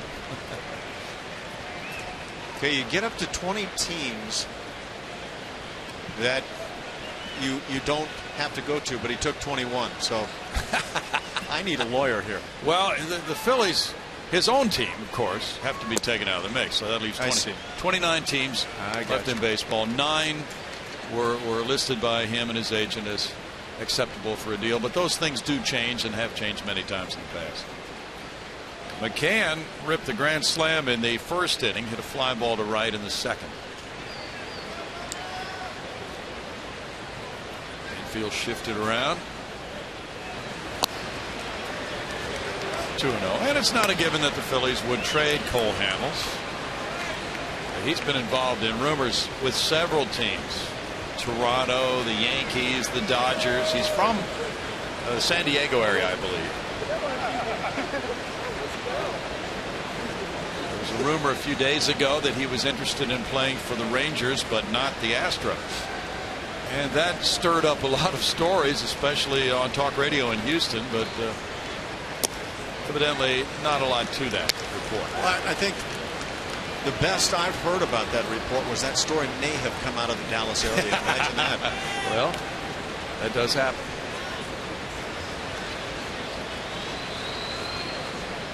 .3-0 to McCann. Johnny Cueto's name is out there in trade talks. He could be a free agent at the end of this season. And that's a 4-pitch walk to McCann. That's the 3rd walk for Hernandez, 6th walk for Astros pitching today. Did you get to see the Giancarlo Stanton Hammett bone break? And that's a shame. Boy, one of the best performers in Major League Baseball, lost for what, 4 to 6 weeks or longer? That's the word, 4 to 6 weeks. Surgery possibly required. And it didn't appear that he got hit by a ball, at least from what we were shown. Just a couple of swings of the bat. That's happened a lot in baseball, that particular bone to a hitter. Carlos Beltran has walked both times. Looks a ball. This is the second of the two swings I mentioned. He takes a swing through it, and at this point it's like, I don't think I'm going to be doing that anytime soon, and just walks off. Now I believe it was probably strike 3, but I think the damage was done. And the Miami Marlins not going to see Giancarlo Stanton for a while. What does that do to them? I think they're already hurting. Correa to his left, goes to Carter to get Beltran. No runs, no hits, 1 error, 2 left. 6-2 Yankees in the 4th.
Academy Sports and Outdoors. To enter, vote 35 times at astros.com/vote and post a screenshot of your ballot using the hashtag VoteAltuve on Facebook or Twitter until July 2nd. Vote for your chance to win, guys. Thanks, Julia. Interesting shopping spree at stake right there with Jose Altuve. July 2nd is coming up next week, Ash. Coming quickly, and that means the All-Star break is soon to follow, and that's that alleged midway point of the season. It's actually beyond that, but quickly sneaking up. Singleton popped to first his first time up. There's strike 1 to John. John had a 2-home run game a couple of nights ago. One of the homers came off a rehabbing Matt Cain of the Giants.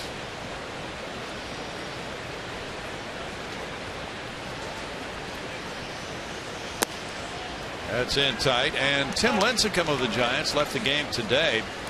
He was hit on the arm by a Chris Russin line drive in the 2nd inning. He's out with a right forearm contusion. Gave up 3 runs in 1 2/3 innings today for the Giants. Singleton takes a look at it, and it's a 2-ball 1-strike count to John Singleton. He was tied for the minor league lead in runs batted in with another Astros farmhand, Lancaster's first baseman A.J. Reed.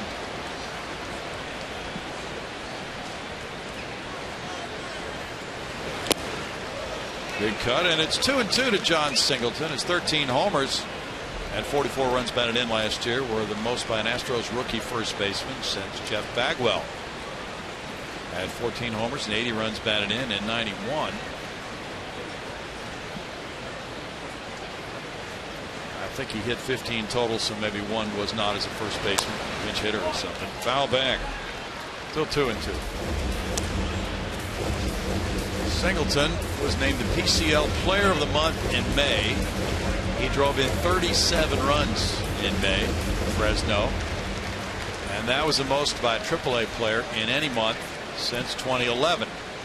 He hit 10 homers in May, including 3 grand slams. strikeout for Tanaka. That's number 3. Much of the work by Tanaka today is off speed. That splitter obviously going to be a key for him. But I wouldn't get caught looking for a lot of fastballs. Santana ripped a double to left center field and scored in the second inning on Carter's double. Santana had a good streak going with Fresno when he was called up. He had reached base safely on a hit or a walk in 34 straight games for Fresno. He's probably not anxious to resume that anytime soon. It's 2-0 to Domingo. Yeah, keep coming up with some big swings here. Production, that's what it's all about, right? Well, and if Roberto Hernandez and the other relievers who might work in this game can keep the Yankees at bay, the Astros certainly have a shot.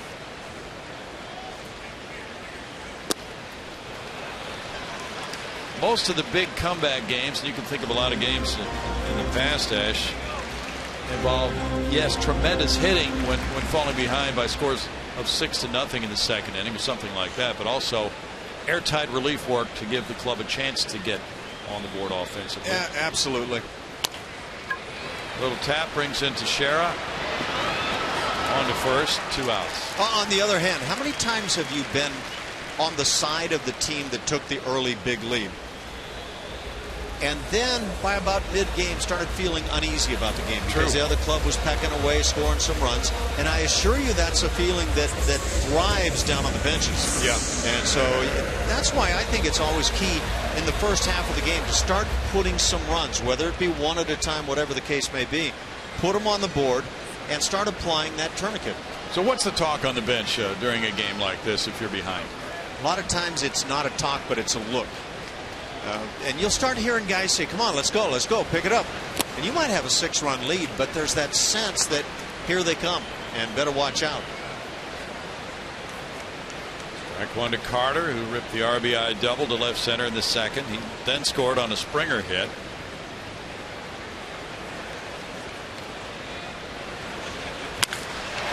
He smacks this one to left field and goes into the trot. Home run! Chris Carter, number 13, and it's 6-3 on a big swing with 2 outs.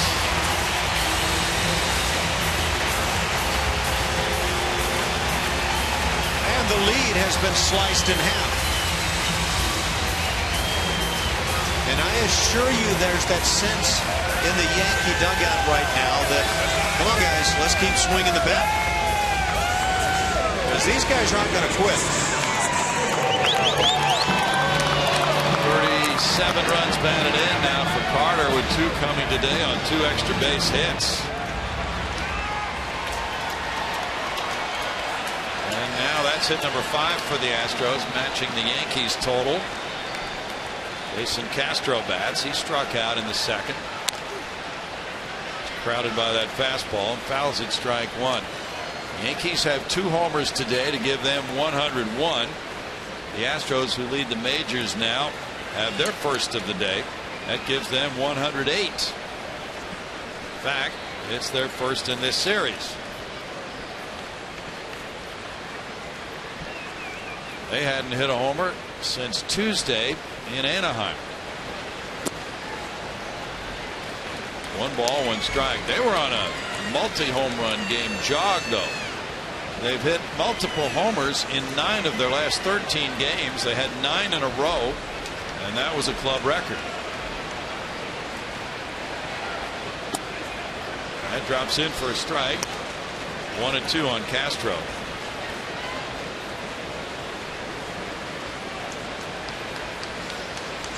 The Royals lead at 3-2 at the end of 6 in Oakland. Royals 42-28. They'll be here Monday night. Yeah, and don't look now, but Chris Carter's had a couple of really good swings today. Sure has. That's a strikeout looking. Number 4, Carter ripping his 13th. It's about the number he had a year ago at this time. It is 6-3 now, Yankees.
makes his Yankee debut in 1951. Hitting .267 with 13 dingers and 65 ribbies in that first season. It was the last season he would miss the All-Star game until 1966. He made 14 straight and won the MVP awards 3 times in the American League from ages 20 through 33. The Mick, known by many as one of the game's greatest ever. Watch out for the sprinkler head. Yeah, that's how he hurt his knee. Sprinkler head in the outfield when he was running for a fly ball. Chase Headley takes strike 1. Headley is 0 for 2. Mickey Mantle grew up in Commerce, Oklahoma. We were talking before the game about his rookie season, Ash. He was really despondent about not playing well. And his dad came to see him in Kansas City when they were there to play the Kansas City A's. And Mickey was talking about quitting as a rookie. Tough love scenario ensued. I guess Dad was one of those guys that believed you didn't coddle, you set him straight, and I think he basically told Mickey, okay, come on home if you're going to whine about things, or you can go back to work and get this done. And you know which one Mick chose. And I forgot what his dad did for a living, but let's say he was a farmer. Come on back and work on the farm, Mickey. Yeah. I got a nice job ready for you. Okay. You can pay for the room and board, by the way. It's a little flare over second base. Correa catches up with it. 1 out. Yeah, getting the sense this kid might be all right.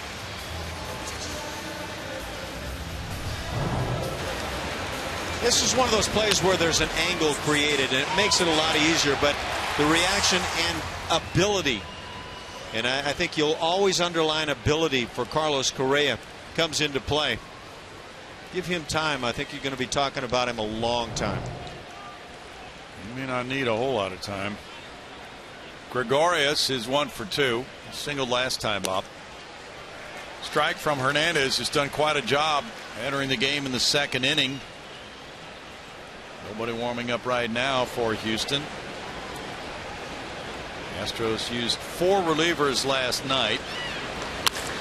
Bouncer up the middle. Correa. Spin move. There it is. 2 down. Quite an inning for Carlos Correa here.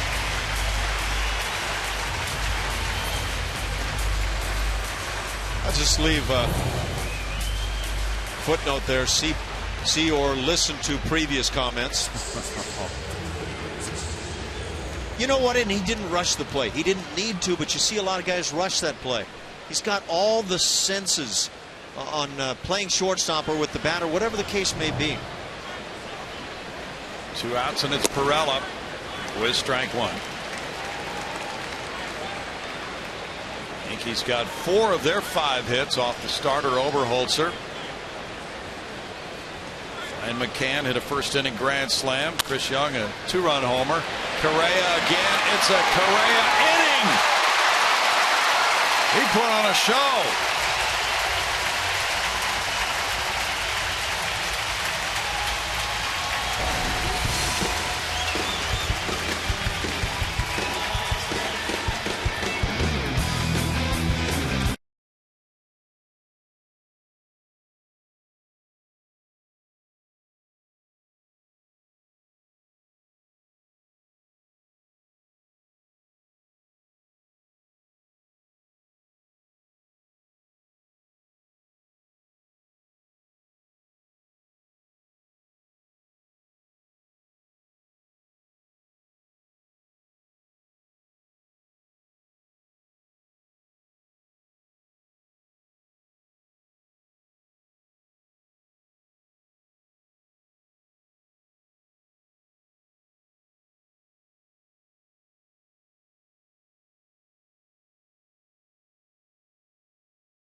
Today's league leaders are presented by your local Honda dealer.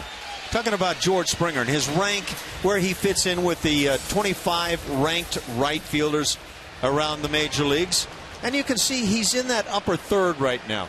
Had a slow start to his season. He's also had an 0 for 17 here recently. But when it all comes out in the wash, his talent is right up at the top. And I think, well, everybody hopes that talent wins out and he becomes one of the game's elite players. He has a walk and an RBI single today. 6-3 Yankees. And there's ball one from Masahiro Tanaka, trying to earn win number 5 of the season. The Astros, after he was spotted a 6-0 lead, have been coming back at him. They got 2 in the second, and then the Carter homer gave them a 4th inning run.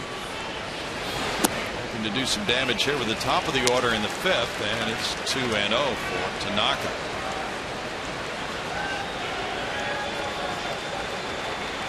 Correa and Altuve to follow Springer here in the Astros 5th. Now back 2-1. If the Astros can do something on the scoreboard in this inning, now what they started in the second is growing.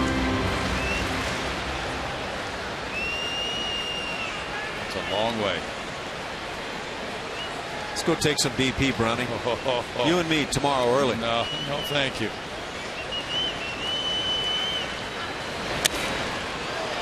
In the air and foul back, out of play by Springer. 2-2 to George. We'll stand out there right behind second base and see what we've got if we can get to the warning track. No need to stand that far from the plate, pal.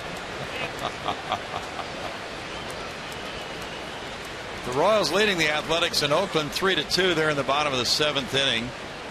Chris Young on the mound for Kansas City against Scott Kazmir. Trade rumors circulating about Kazmir.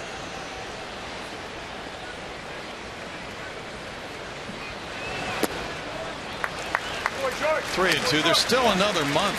The end of July, the trade deadline. So what you're saying is you're just stirring stuff up early. Yeah, that's it. Stir the pot. That's ball 4, and Springer is on for the 3rd straight time. Second walk for Tanaka. Don't know where that pitch fit in with the strike box, but probably close. George is gaining that reputation that can go a long way, though. That reputation that says this kid knows the strike zone. That's 40 walks for George. We'll see that final pitch. Does it find strike zone? It does. But I guarantee you, when umpires start thinking together, number one, you like the guy, and then he's gaining the reputation that he knows the zone, you'll get the coin flip. Ball 1 to Carlos Correa, 1 for 2. He put on a dazzling display at shortstop in the top of this inning, making 3 fine plays. We talk about Kazmir, though, and Oakland. The Athletics have mounted a comeback in recent days, and they're in last place, but they're 9 games out. They've won 7 of 10.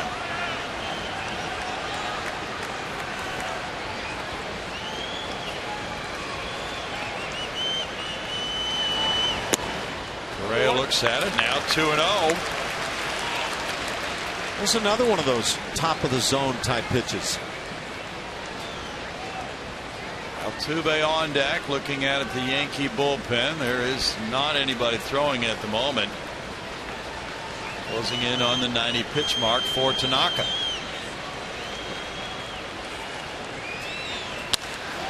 Rock to right field. That's a 2-run homer. 6-5. What an inning for Carlos Correa.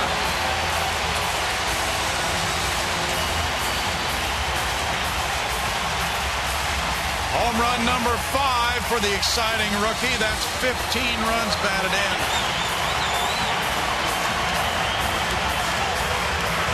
You think the Yankees aren't impressed right about now with this kid? Oh my. You know, you can leave the impression you're overhyping a guy. I feel safe in the case of Carlos Correa that you'd have to go a long ways to do that. He has put on a major show since arriving in the big leagues. This is his 19th game, and he has been pure excitement throughout. Opposite field power, and this isn't a scraper. This is legit. But this is who he appears to be and who he's been all through the minor leagues. And I guarantee you, each team that he's now faced in the major leagues, the guys are looking around saying, wow, this guy's going to be good. Yep, guaranteed. Right away, Springer with the fist. It was a no-doubter. Oppo. Brian Mitchell warming up for the Yankees. Altuve smacks one foul. There's strike one. Larry Rothschild, the pitching coach, came out for a visit. At that time, Mitchell got up in the bullpen. And Tanaka, of course, as the starter, would need to go 5 innings to qualify for the win. Yankees may not have that much time. They lead down to 1 after being up 6-0. How things change. Altuve with a fly ball, left field and back. Oh, wow! It's tied. Yes way, Jose.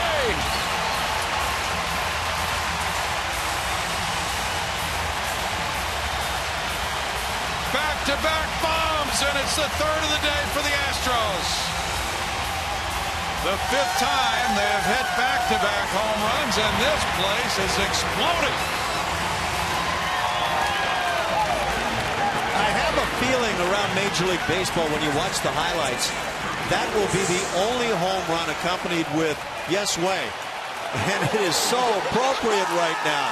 That is fantastic, and this crowd has come alive.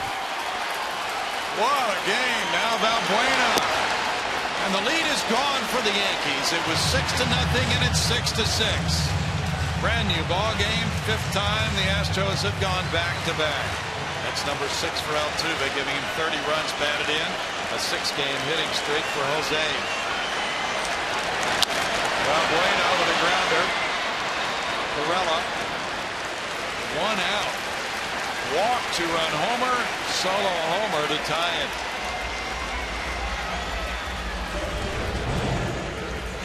Watch Altuve as he ties this ball game. That's not your classic Mickey Mantle home run swing, but he gets barrel on it, and he's a lot stronger than you think. And when it comes down, it's a tie game.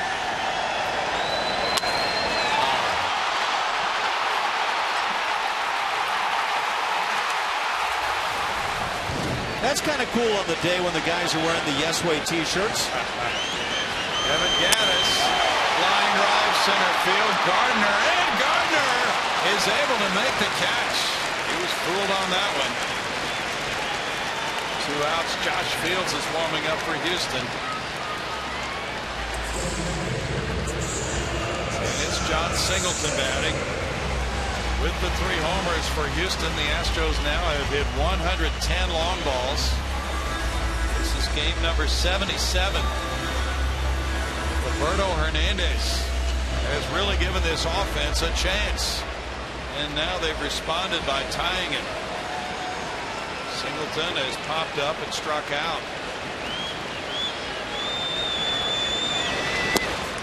That is strike 1. If you're just joining us, these games are replayed, and you'll have a chance to see what you've missed. Take a look at this young core in the dugout. Altuve, Correa, and Springer. What do you think of that as a core for moving forward? 0-2. Should we replay the Open when we had the ages of those players? Yeah, there you go. The youth of the Astros, and then they're just aging Yankees. Yeah. That's a double play combination. It looks like maybe something else, but 1-2. It's like power right fielder and little buddy maybe. I'm not sure. Domingo Santana's on deck. 6-5-0 for the Yankees. 6-7-1 for the Astros.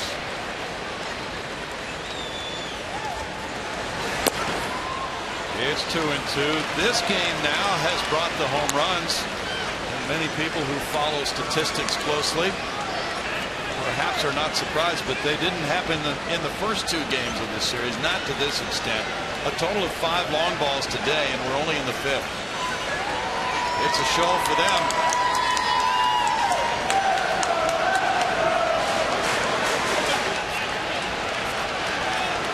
This is a great place to be right now. Brownie, you know what, Brownie? Everybody, all teams need pitching. You never have enough. But there's something to be said about those position players that go out there every day. If you get a core that is legit, what a difference they can make. Tanaka has surrendered all of the 6-0 lead. Now trying to keep his club tied after Correa hit the 2-run opposite field homer. Altuve followed with a solo shot in the inning. Biggio, Bagwell, Caminiti, and others, and you get that kind of core together, and they can bring a team together. Struck him out, but the Astros get back-to-back bombs from Correa to right field and Altuve to the Crawford boxes. It is tied at 6 after 5.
Southwest Airlines.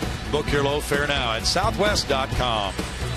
And by Geico. 15 minutes could save you 15% or more on car insurance. Visit us at geico.com or call 1-800-947-AUTO. 6-6 ball game.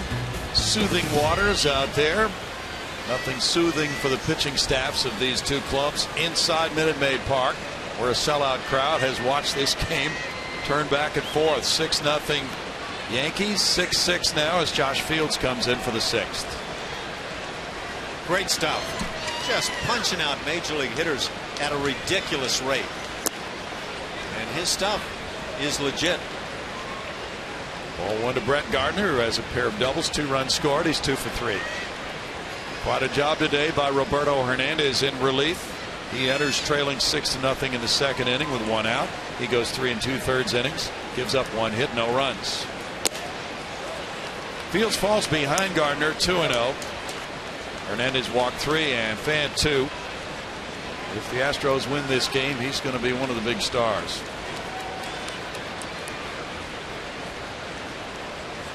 And even if they don't, he really saved the bullpen. Tap foul, 2-1.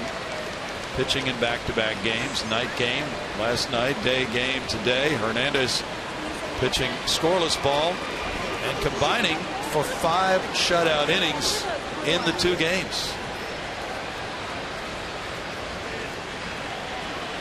Astros bullpen has the second best ERA in the majors, 2.62.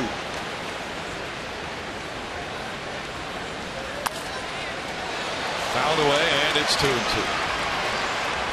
What, if you would hazard a guess about this game, would be the final score if you had to name it right now? These are good bullpens, and so I'll bet it. My thought is that it might be a lower score than you might guess, maybe 1 or 2 more runs scored kind of a scenario. Bullpens can make life awfully tough on the hitters, but it has been pouring runs to this point. Gardner dances out of the way of that, and it's 3-2. You're right about these bullpens. Astros relievers 15-12 with a 2.62 ERA. Yankees bullpen 11-8 with a 3.54, but they are missing their closer right now, Andrew Miller. However, last night they had 3 shutout innings from their relief corps without giving up a hit. And Shreve, Wilson, and Betances really look tough.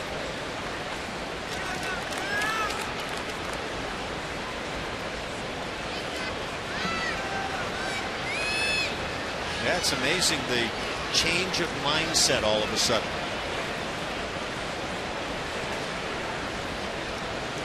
Well, it's been quite an entertaining afternoon for this sellout crowd. McCann with a first inning grand slam. Young with a 2-run homer for the Yanks. Line shot goes to right field, so the hitting continues. Gardner gets his 3rd of the day.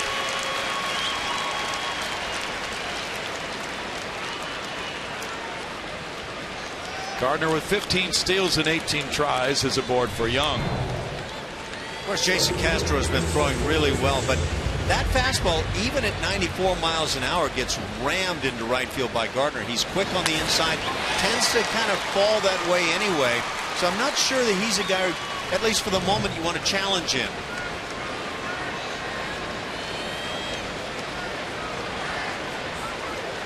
Valbuena even with a bag at 3rd. Young has a walk and a 2-run homer and 3 trips to the plate.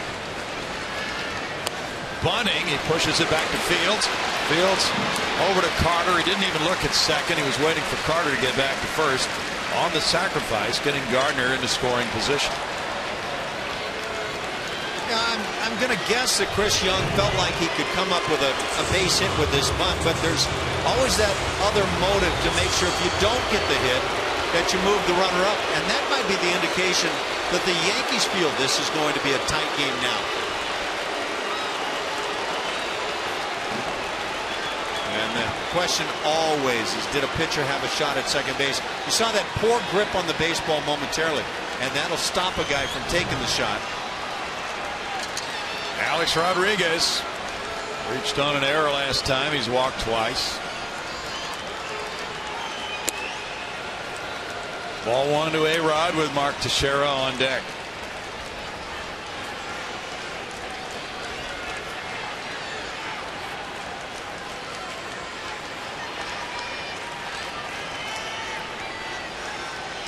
He's a 14-time All-Star, 3-time Most Valuable Player.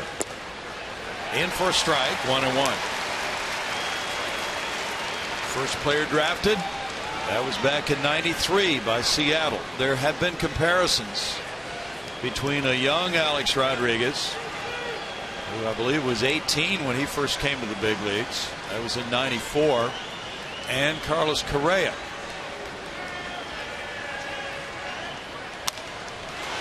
Popped up. And his fly ball goes out to Springer at center. Is in position to make a throw. No tag though by Gardner, and the throw comes in to Correa. 2 outs. Every Wednesday night home game is $1 Hot Dog Wednesday, presented by Nolan Ryan Beef.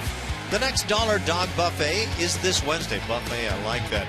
July 1st, when the Astros take on the Royals. For more information, visit astros.com/Dollar Dogs or call 1-877-9-ASTROS. That's a buffet in my book.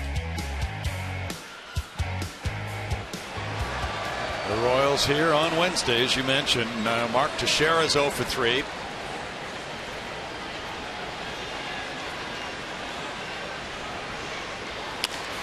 Fly ball out to center field. Coming in, Springer. Springer lays out for it, and Springer is there. Tremendous play by Springer in center. He moves from right to center, no problem.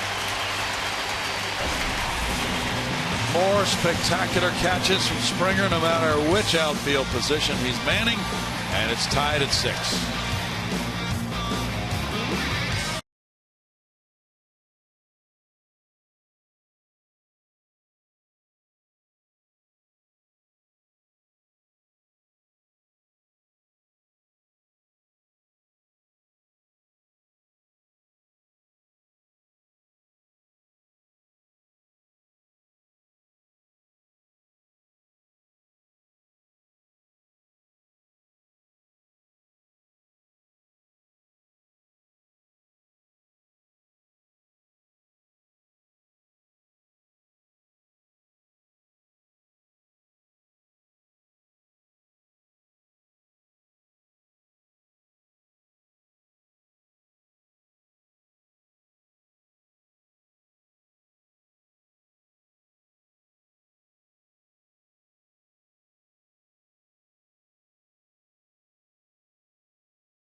Third of 4.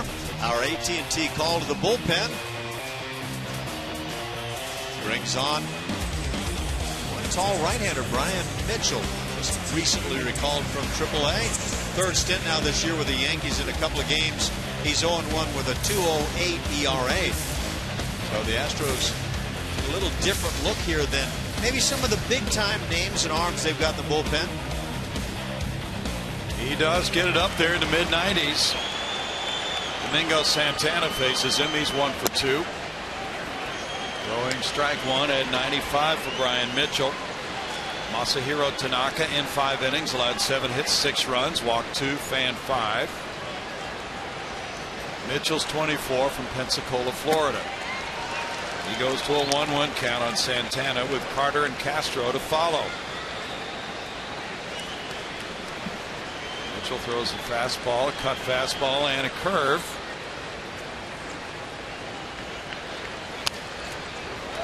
Foul back, 1-2.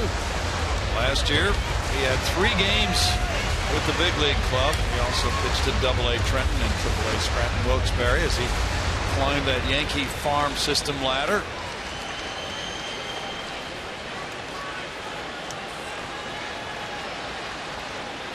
He pitched Wednesday against the Phillies. He's up with that one, and it's 2-2. Well, it was impressive last night with Shreve working 1 hitless inning. That was the 7th, and the lefty struck out all 3 he faced. Breaking pitch stays up, and it's a full count on Santana.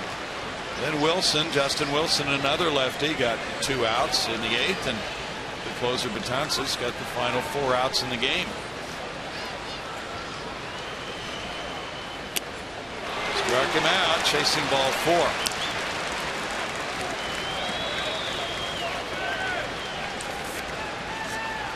Chris Carter has an RBI double and a homer today. Well, you're right, Brownie. This is an impressive arm. And on the other side, Chris Carter has had 2 very nice at-bat swings today.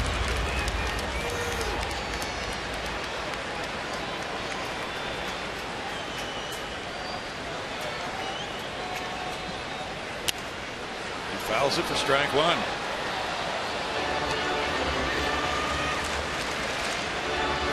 Mitchell got that first major league save, and he went 3 innings to do it. game against Detroit. That was June 20th.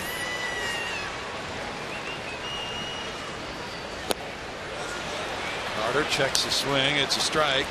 0-2.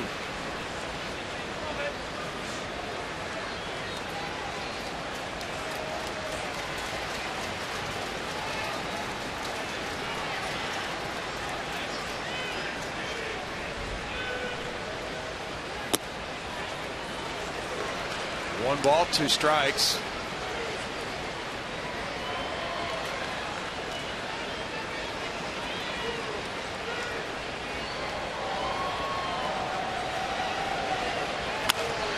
Grounder to third, backhanded to Headley. 2 outs. Jason Castro will follow. He struck out both times. If the Astros are to win this game, it will be their biggest deficit that they have overcome to win a game in 2015.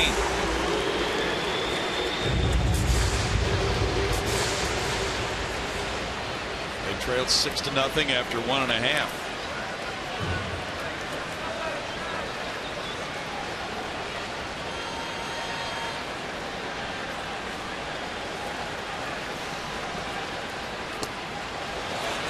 Started his bat. That pitch bouncing well out in front of the plate, and that's called a swing by Kerwin Danley.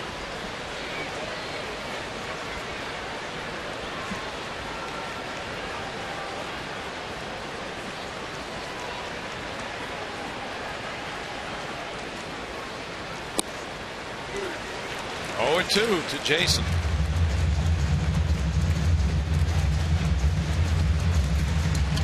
Ryan Mitchell was a 16th round pick in 2009. We see these guys all the time, Ash, who throw in the mid-90s and they were 16th round choices. How's that happen? I don't know. It's crazy. Struck him out. We move to the 7th inning. It's tied at 6.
Out of market game live or on demand in True HD on over 400 mobile and connected devices. That's with MLB.TV Premium. Real-time highlights, live look-ins, pitch tracking, and more. Blackout and other restrictions apply. Visit MLB.TV for details. Quite a day. Ash, what do you think of this game? You know, it's had the swings. It's what really makes it fun. I was thinking a moment ago, if this was a postseason game, people would be talking about it big time. Know that. He'll be talking about it when he gets home. If he can remember. After he puts up his hat. 6-6 game. We go to the 7th. Is that a Yosemite Sam hat? Oh, I thought I saw Larry Bird there for a second. Okay.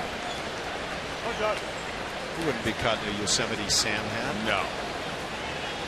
Brian McCann hit the grand slam in the first to make it 4-0 Yankees. He's also hit a fly ball to right and walked. Fields with the curve gets strike one. It's his second inning of work. Brett Oberholzer started. He went an inning and a third, giving up 4 hits, 6 runs. Roberto Hernandez in his 3 2/3 innings allowed 1 hit, no runs. Swing there by McCann, takes it to 0-2, and now I think your theory is taking hold here. These bullpens are going to be much tougher than the earlier innings when the runs were plentiful. You see a very different look now. Guys that are primed for 1, maybe max 2 innings, and just airing it out.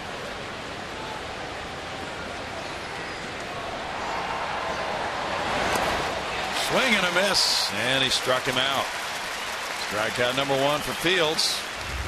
We go to Julia C. Morales. Hey guys, I've got the progressive fan of the game with me. Doesn't he look like a fan right here? This is Justin. Let's go Astros! Yes. My, he is psyched. You have to be psyched about the comeback here. How has it been watching the Astros come back today? I love it, baby. I love it, baby. 3 home runs in 1 inning. That's great. Awesome. Great for TV, great for the Astros, great for the city of Houston. I love it, baby. I love being here, baby. Well, this is a great crowd. What do you think of the crowd today? Crowd's been awesome. Crowd's been great. They've been cheering for the Astros. They've been up for the whole time. So it's awesome. Do you mind if I just sit with you all game? I don't mind. I don't mind. You can stay right here. I can buy you a drink if you need to. Here you go, progressive fan of the game. It's Justin, guys. Astros!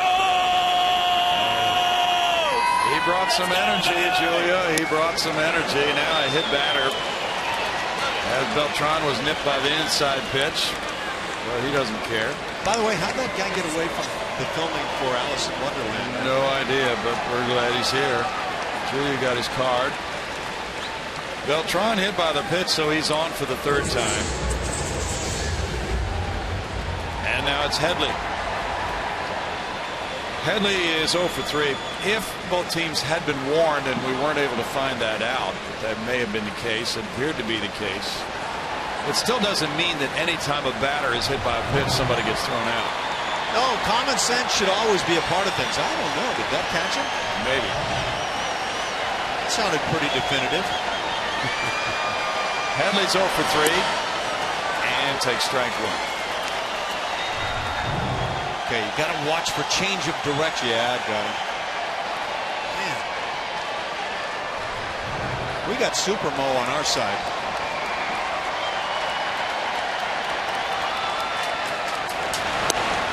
In for a strike for Josh Fields, 0-2.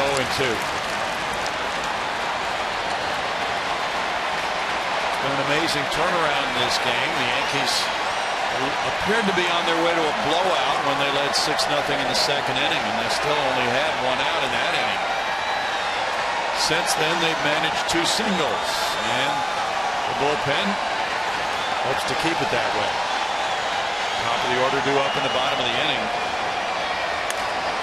Little tap goes by the mound. Altuve with a backhanded flip to Correa. 2 outs.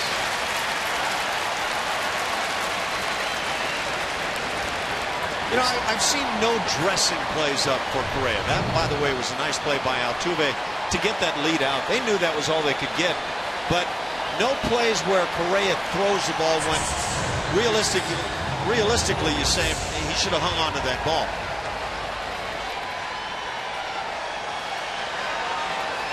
Gregorius is 1 for 3. He singled in the 3rd inning.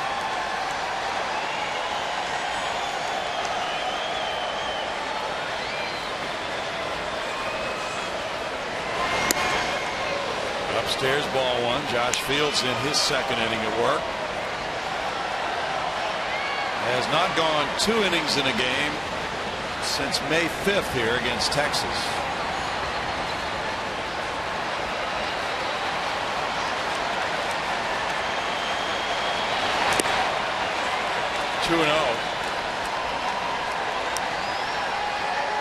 Last night, Will Harris worked 1/3 of an inning, as did Tony Sipp. Joe Thatcher worked 2/3 of an inning.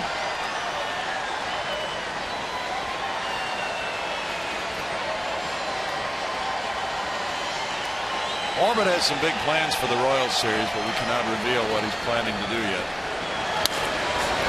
That one will roll into right field. Gregorius is 2 for 4. 2 similar hits for him. Are you in orbit consorting? We are. We meet regularly over coffee.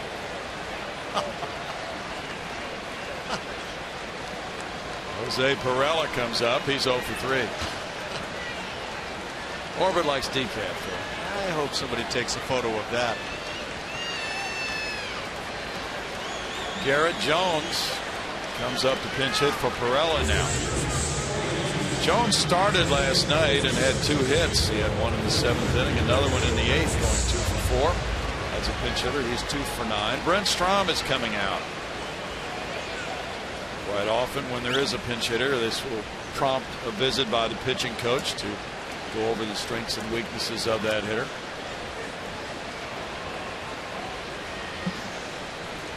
Josh Fields features the electric fastball, also has the off-speed stuff he can use. There are some options, different ways to attack a hitter. You know, as you talk about Gardner with the 3 hits in that last one, pitch hard in, and Gardner was up to the task easily, so might be a reworking of what they had formulated before the game. Fields has had 2 days off since his last appearance against the Angels. That was in that lengthy game Wednesday. He came in with the game tied 1-1 in the 10th inning and didn't give up a hit or a run in an inning and 2/3. Jones looks at ball 1.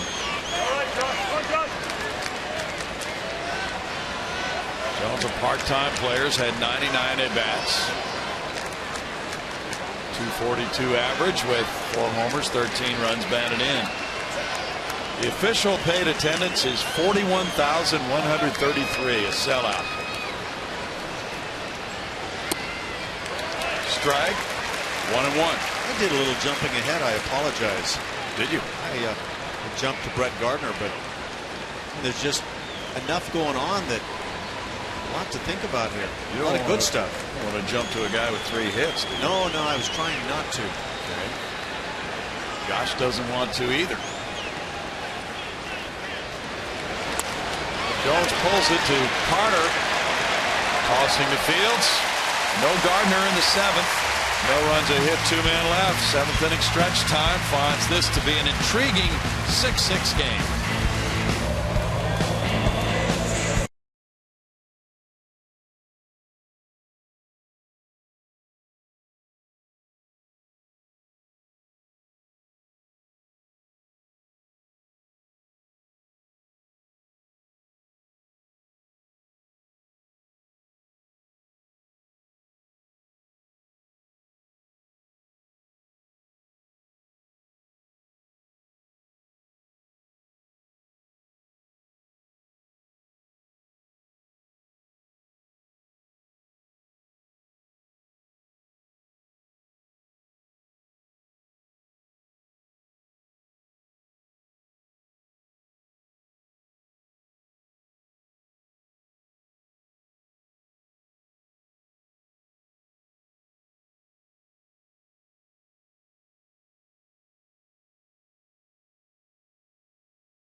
Your favorite Astros players into the All-Star game while enjoying the Royals versus Astros games at 7:10 p.m. this Monday and Tuesday. If 10,000 votes are submitted in-game, all fans will receive a free Chick-fil-A sandwich. For more information, visit astros.com/voting party or call 1-877-9-ASTROS.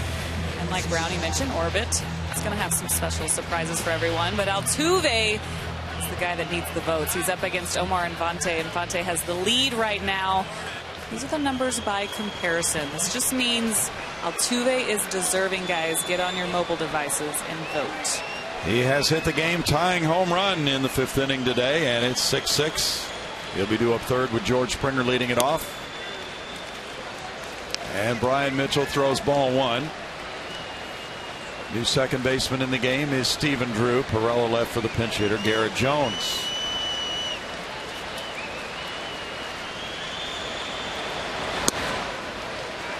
Mitchell gets a call, and it's a 1-1 count with Pat Neshek warming up for Houston. Chasen Shreve has the ball in the bullpen for the Yankees. Springer's been on all 3 times, 2 walks and an RBI single.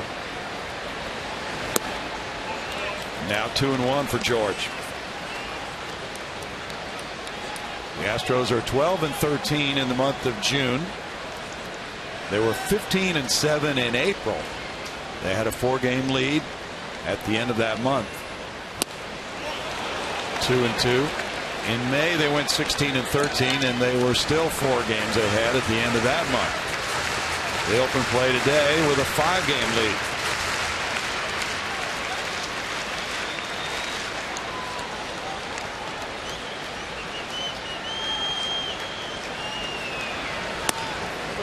Full count for George Springer. He's walked twice on full counts.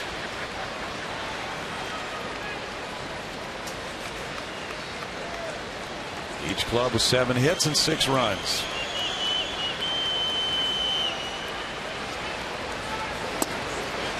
Strike 3. Third punch out for Mitchell.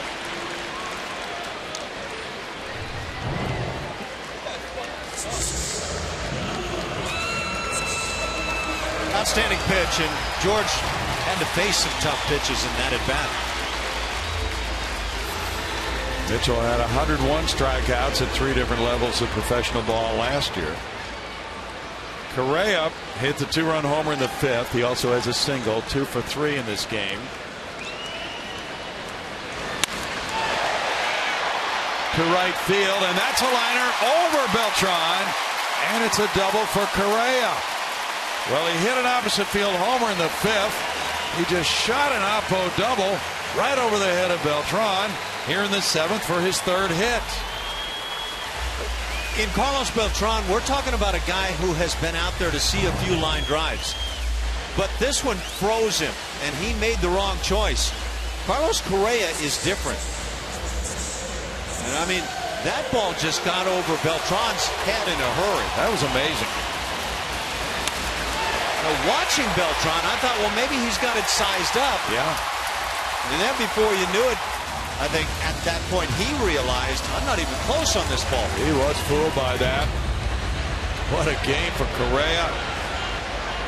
Now he's aboard for Altuve, who tied it with his 5th inning homer. He's 1 for 3. Hit number 8 for the Astros.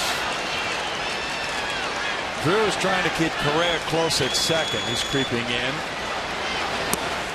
And it's ball 1. Correa's 4 for 4 in steals. We were checking Correa's numbers compared to other shortstops, and he compares favorably to the best offensively in OPS.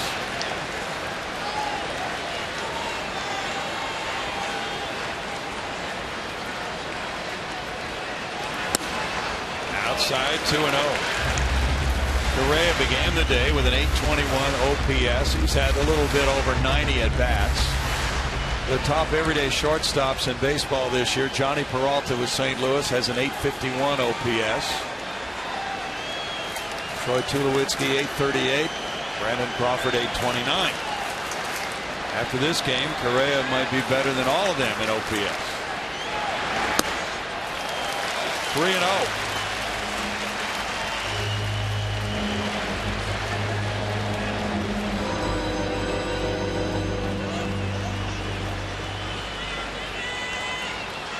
Buena's on deck. Well, you're talking at the moment just over the 900 mark on the OPS. Wow. That is impressive.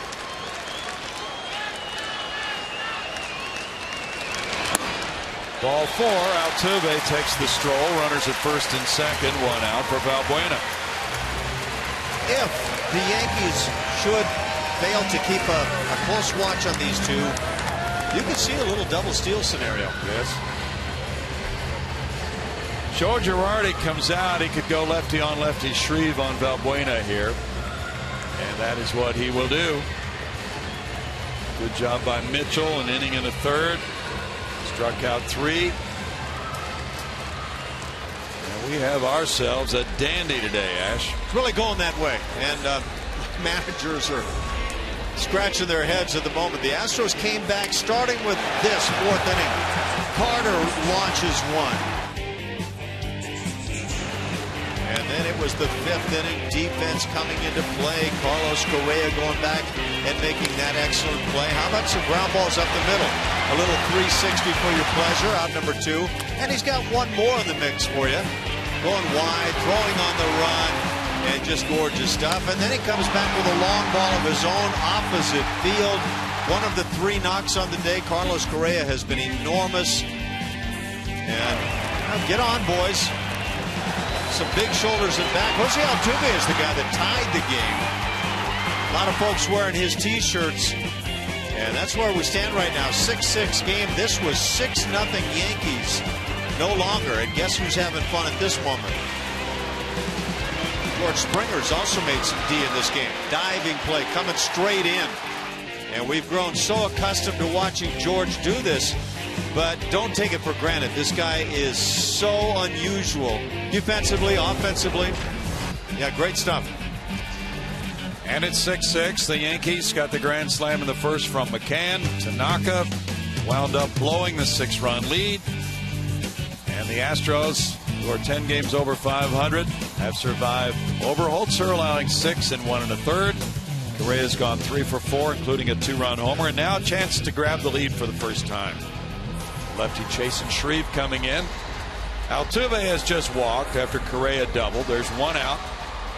And it's Valbuena watching Shreve warm up. And Shreve last night came in the 7th inning with a 1-run lead. He struck out the 3 men he faced, Tucker, Conger, and Springer. Now, because of this tough lefty-lefty matchup right now, I think the possible running game can become more likely.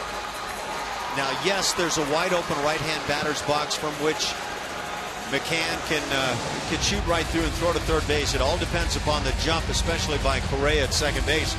But if the Astros all of a sudden had runners at second and third and Valbuena at the plate, then the infield probably has to come in, and that can change some things to the Astros' advantage. And Shreve did show us some very good stuff, and the numbers against right-handers off the charts. Valbuena's 0 for 3. Gaddis on deck.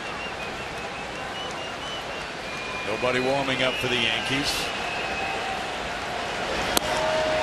There's strike 1. So Valbuena, being the cleanup man, would love to drive in the go-ahead run. But worst case scenario, the Astros' hope is not a double play, because with Gaddis on deck, he will face the left-hander if he gets a chance to bat without anybody throwing right now. Mentioned, though, Shreve has been effective against right-handed hitters. In the dirt. 1-1. And that's not in any way to diminish what he does against the left-handers. He's got some unusual numbers there against the righties.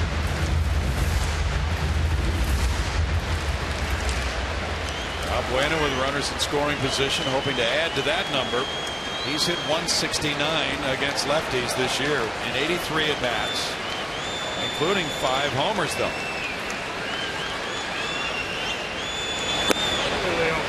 Two and 1.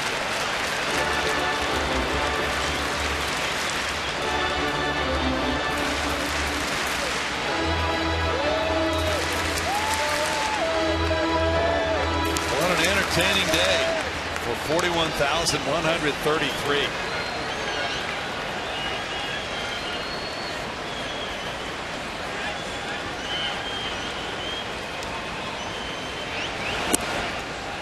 Now 3-1 for Valbuena.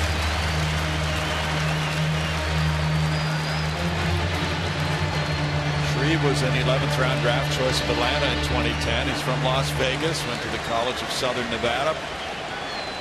Pitched 15 times for the Braves last year, mostly at AA Mississippi, AAA Gwinnett. Traded to the Yankees along with David Carpenter from Manny Banuelos in January.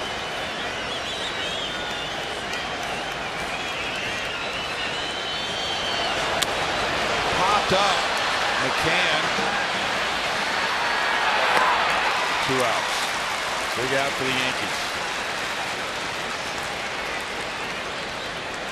And Gaddis comes up.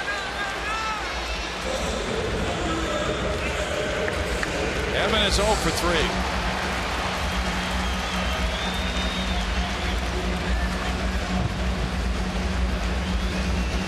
Big guy likes the big moments. Loves to drive in runs.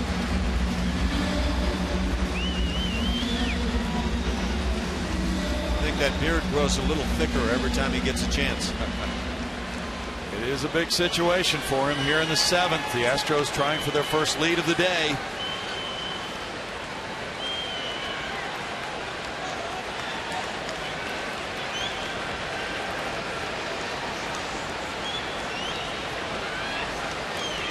Gaddis has hit .236 with runners in scoring position. Singleton is on deck.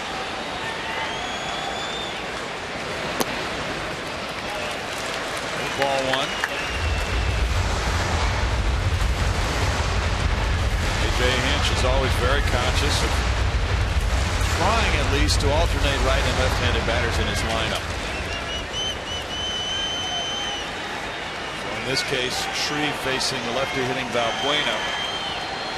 Gaddis batting right, and then another lefty, Singleton, followed by a right-handed hitting Santana.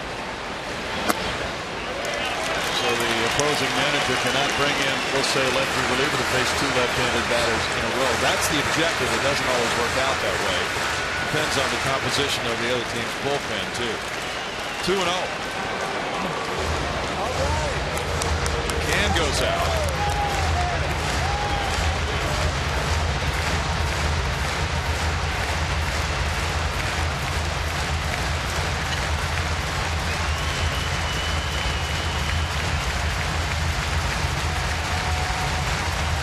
Astros have scored 121 runs from the 7th inning on. That's second best in the majors.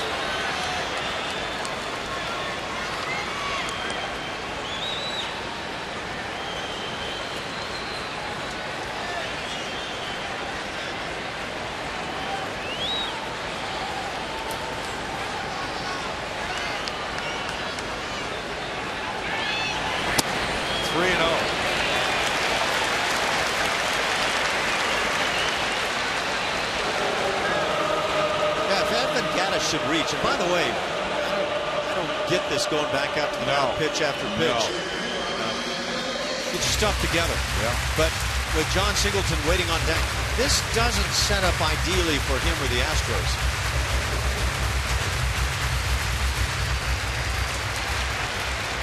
Well, that might be the thought right now. You've got Marwin on the bench and Hank Conger that each swing from the right side.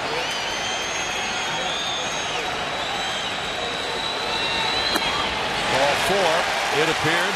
Maybe that was why McCann went out there. Hey, don't throw this guy a cookie on 3-0. We've got a lefty hitter coming up next. Going to have a pinch runner, it would appear, Rob.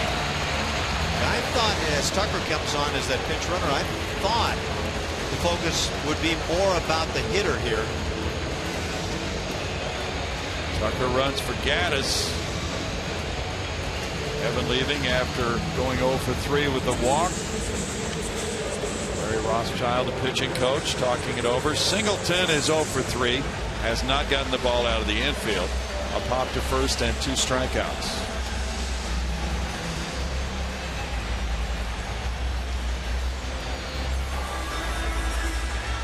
Welcome to the big leagues. You got the big at bat.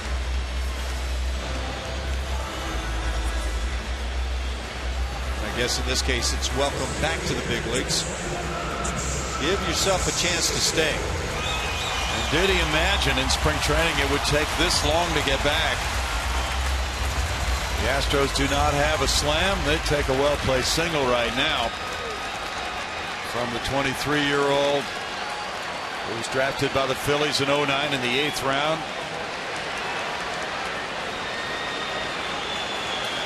Keep in mind the PCL leader in RBIs. Strike to Singleton.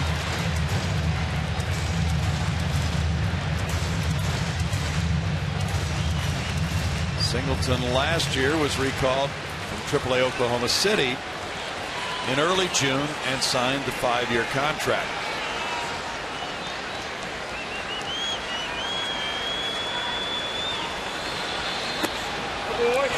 It's 1-1.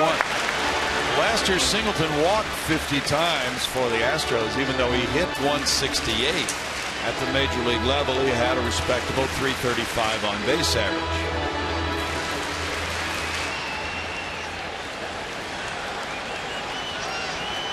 His father, Herb, was a quarterback at the University of Oregon.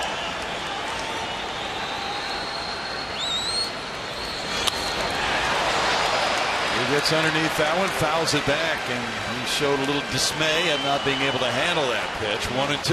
Had a good swing. There's this one out pretty well, but he had a pitch. If you're looking to yank a ball, try to really make something happen, that's what you want.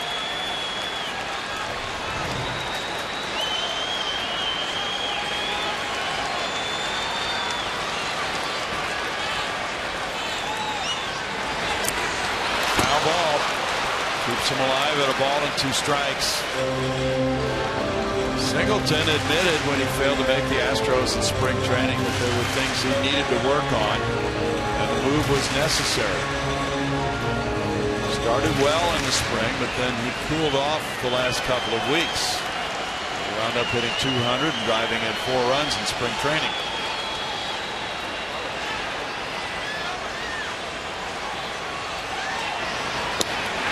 A strikeout ends it in the 7th. Big out for the Yankees and Chase and Shreve. No runs a hit, 3 men left. We move to the 8th. It's tied at 6.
Is from Vince Velasquez, who gave up 2 earned over 6 1/3. It was his best outing. He said that was a drastic change from all my other outings. A little more consistent with my fastball, working inside and outside. Changeup was working toward the end. Conger was helping me a lot with little gestures and signs, and that just builds confidence. He has to have confidence after a start like that, proving that he belongs up here with a start like that, I think. And he's just one of a few guys that are so young in this starting rotation. We've seen this rotation change a little bit over the course of the season with the addition of Lance McCullers, but check out how young these guys are. And of course, Dallas Keuchel, the ace of this squad, only 27 years old, and he's the guy that Lance and Vince are looking up to. Colin too. These guys are showing him the way to do it, but how impressive is that staff is? Very. Thank you, Julia. There is ball 1 for Pat Neshek. He's pitcher number 4 for A.J. Hinch. Do those guys look up to Grandpa McHugh on that staff? Oh, Grandpa. All of 28. Gardner takes it low. Brett with a 2-0 count is 3 for 4 in this game. Josh Fields in 2 innings allowed 2 hits, no runs, had no walks, 1 strikeout, and hit a batter. Neshek has had an outstanding year. Deals a strike, and it's 2-1 for Pat. Pat's 3-0 with a 2.63 ERA for 31 games. Has 1 save. And boy, does he have a low whip. Walks and hits per innings pitched. Very low for Pat Neshek. He's that Bugs Bunny changeup. Bugs Bunny changeup. Yeah. Yeah, that's close.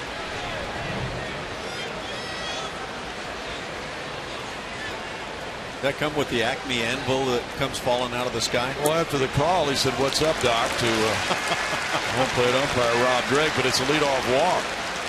And speed aboard.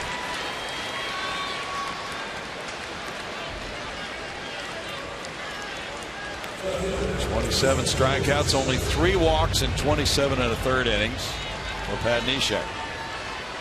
That whip of 0.73, that's about as low as it gets this deep into the season.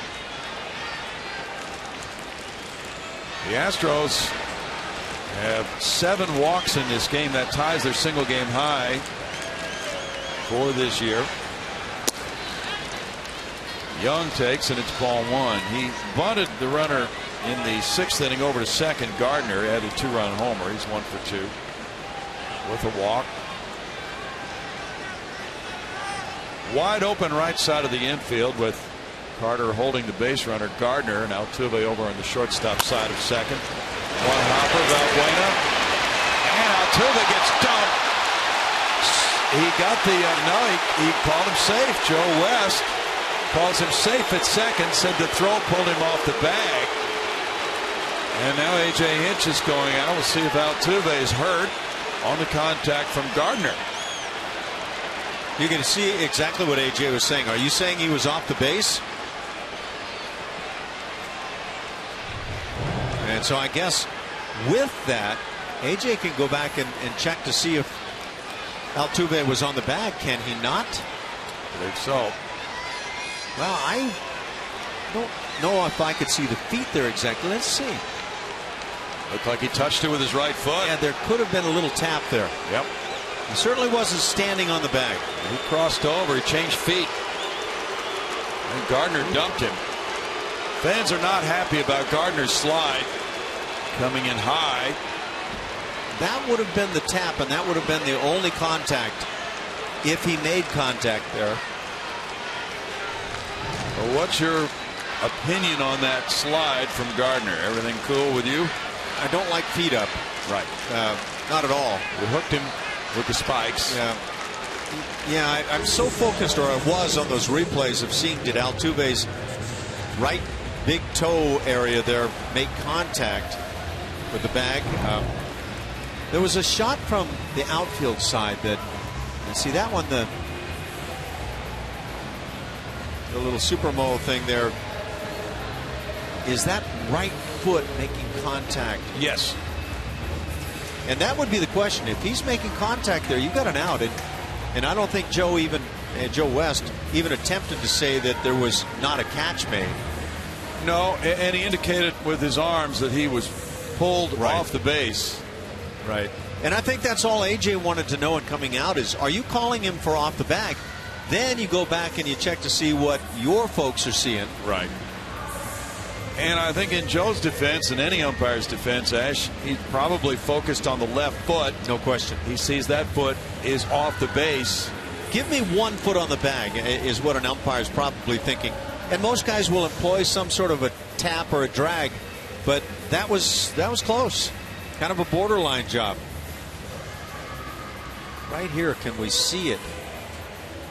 Does that foot make contact while having the baseball? And that's what it's going to come down to. And I don't know how to venture a guess. Right there, I can't tell if he's in contact or not.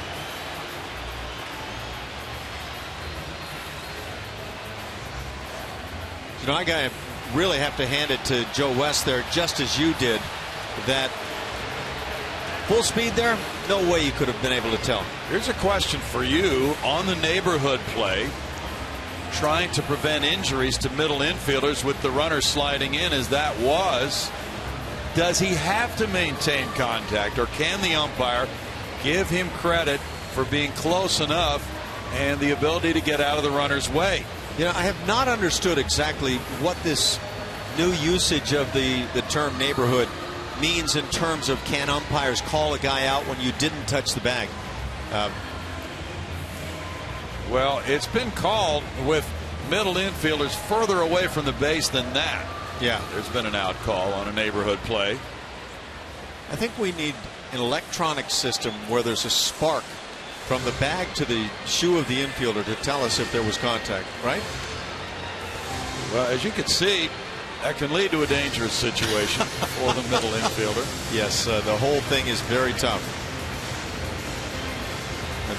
They are certainly doing their thorough checking up in New York.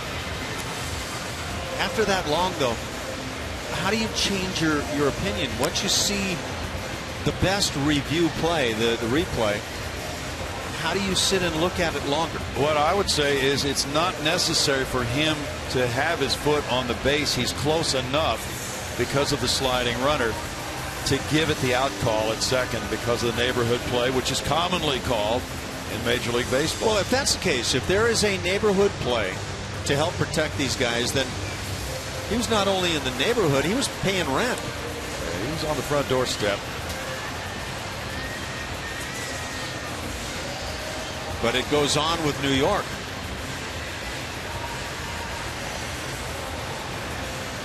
Certainly worth the challenge, especially after A.J. Hinch's club has come all the way back from a 6-0 deficit. And if he loses this, it's first and second, nobody out.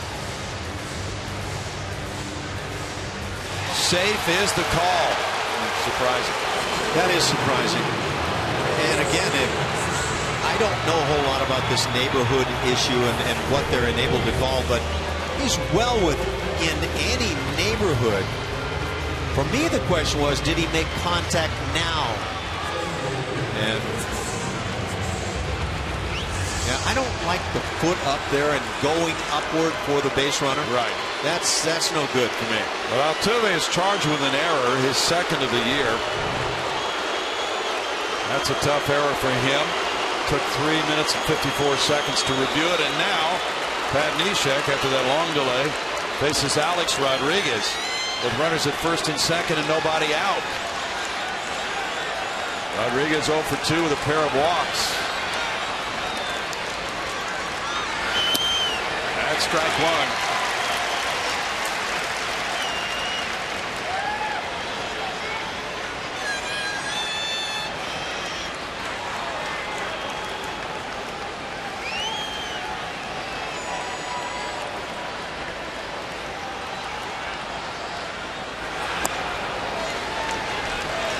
Rodriguez takes it. It's a 1-ball, 1-strike count. I'm going to check into that determination on the replay. Try to get more information for you.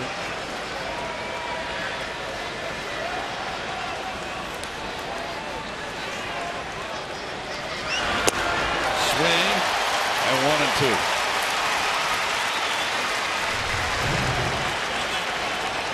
After the decision in New York, here's Altuve's response.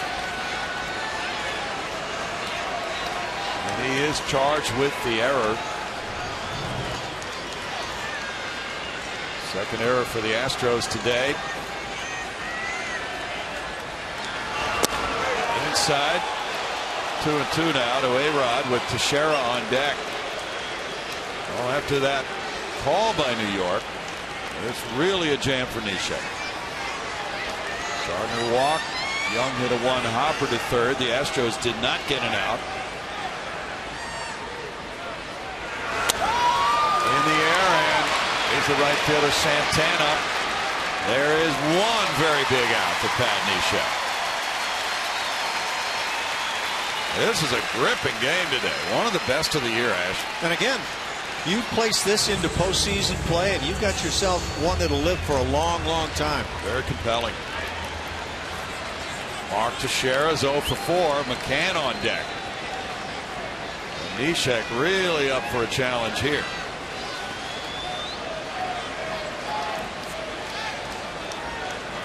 Neshek last pitched in Anaheim Wednesday, 1 1/3 scoreless innings. He retired all 4 men he faced. He struck out 3 of them.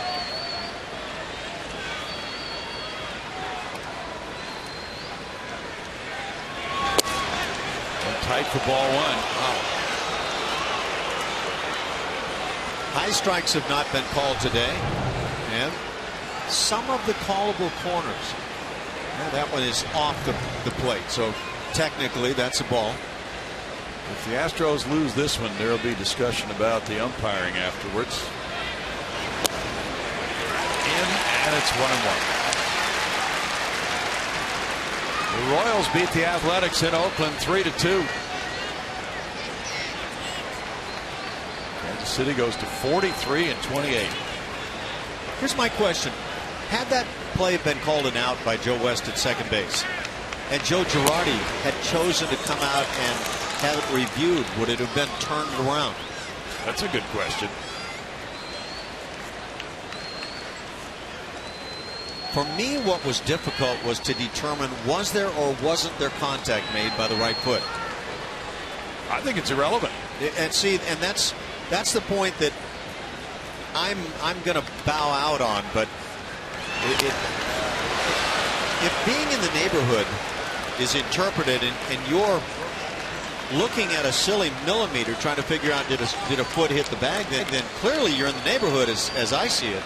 But how often does the shortstop or second baseman come across the bag with a runner bearing down and get a call, and he's off by that much? He gets the call out at second base. And that's determined to be neighborhood. Right. Well, this one, you should have gotten a parking ticket there, parking illegally too long. Now, you know why I think they're not calling it a neighborhood play? Because it was not a double play situation. It was simply a force out. Well, Jose Altuve didn't know that as he was making the catch. Wow, 3-2 now. Pat Neshek clearly felt that he had a strike.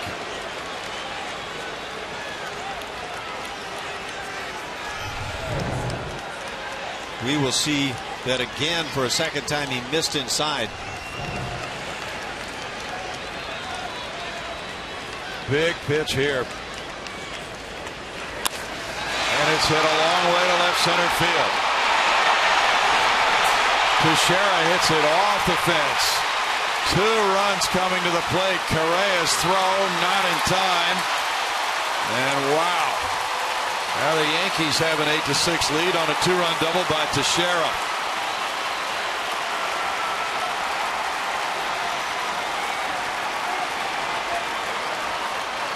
"53 runs batted in for Mark Teixeira.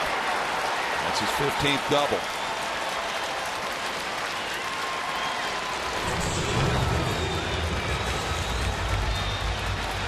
Well, we talked about these bullpens coming in and how locked down they have been. One of those rare times for Pat Neshek. But it's a big RBI guy at the plate that comes through on his end.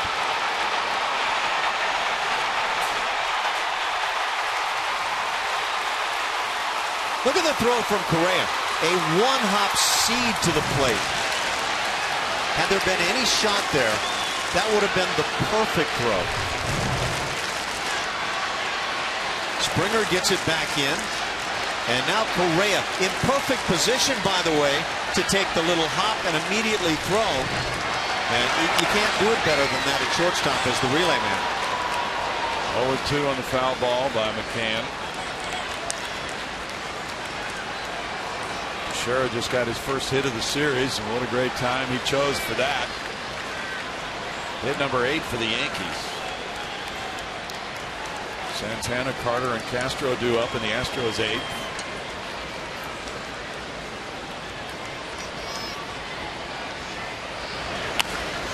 Line drive, left field line. That's in for a hit. Tucker over to play it. And now the Yankees continue to rally here in the 8th inning on McCann's second hit of the day.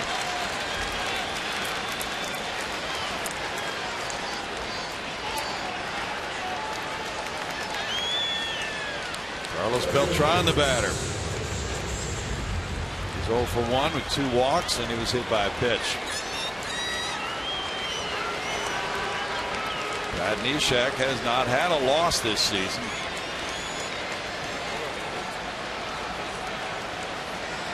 Tony Sipp beginning to warm up for Houston as Jason Castro goes out. And now Brent Strom is going to add to the meeting. Yeah, thinking back to that play at second on Gardner with Altuve, that would be the differential probably in the umpire's thinking. Although, as you pointed out, it was a play that potentially could be viewed as a possible double play. But well, what if Altuve had not been upended, had caught the ball? Would he have thrown onto first base in an attempt to get the double play? He was trying to. Okay, clearly. Yeah. Now, had he thrown onto first base and doesn't get the double play, does that somehow differentiate that play from one where you do get the double play? No. It doesn't, is No. right. He's on a double play pivot, and he's dumped.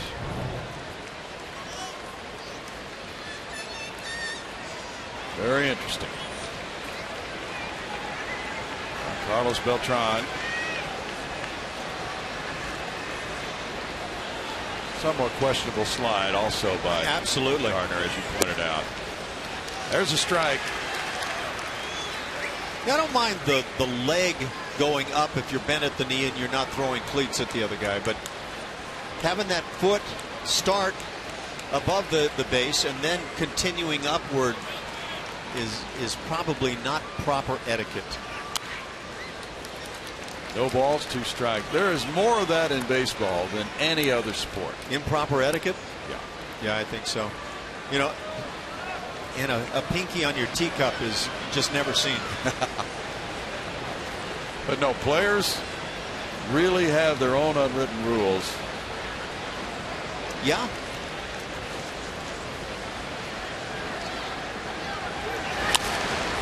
Fouled away, still 0-2. Chris Young winning his 7th for Kansas City, 3-2 over Oakland, beat Scott Kazmir. He's 4-5. Greg Holland got his 16th save. And it was Madsen, Davis, and Holland. 3 innings, no hits, no runs for Kansas City after Young went 6. The Royals back to their very successful formula in the late innings. Bouncer Altuve, Correa, and Carter. Double play. And in the 8th inning, the Yankees grab the lead again. They scored 2 runs on 2 hits. They leave a man. There was an error in the inning as well. 8-6 Yankees.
They blew a 6-0 lead earlier after scoring twice in the top of the inning.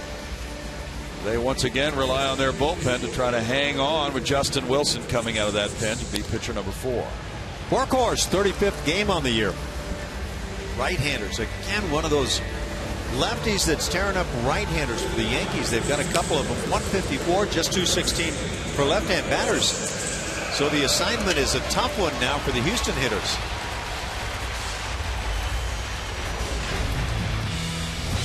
We're back in the second inning. Big double by Santana as he raked one off the wall in left center field. And then Chris Carter had a great swing of his own for a two-bagger, plating a run. Part of that comeback by the Astros. Now Santana leads it off here in the home 8th against Wilson. And there is strike one. Wilson got his 12th hold of the year last night. Santana with that double in the second inning, 1 for 3.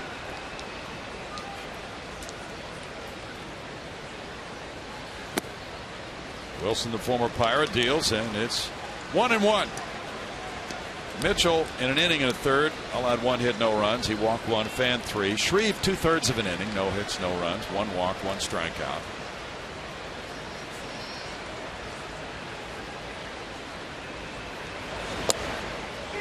Wilson finds the strike zone, and it's 1-2 for the 27-year-old lefty from Anaheim, California. He pitched at Fresno State on a College World Series championship team in 08. Yankees lefties have really kept their opponents' right-handed hitters down, as he does on Santana, catching and looking.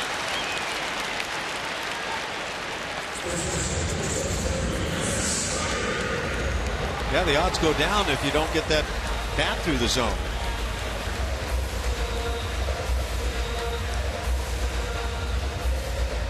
Carter has a big day with an RBI double and a homer in 3 trips.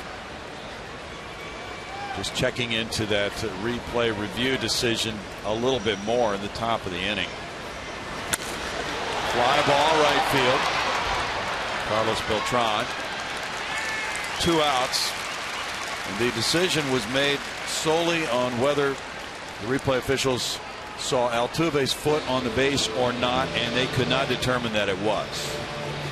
It had nothing to do with any neighborhood play call. But an infielder can get an out called at second base on a neighborhood play where he clearly doesn't touch the bag if he appears to be in danger.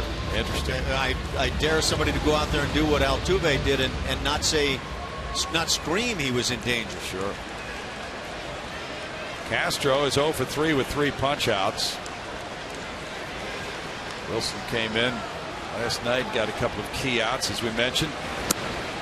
There's ball 1. He pitched the 8th inning, getting Correa and Altuve, then walking Valbuena before leaving. Betances got the final 4 outs. There's somebody windmilling right now. It is Dellin Betances at the moment in the bullpen. In for a strike on Castro. 1-1.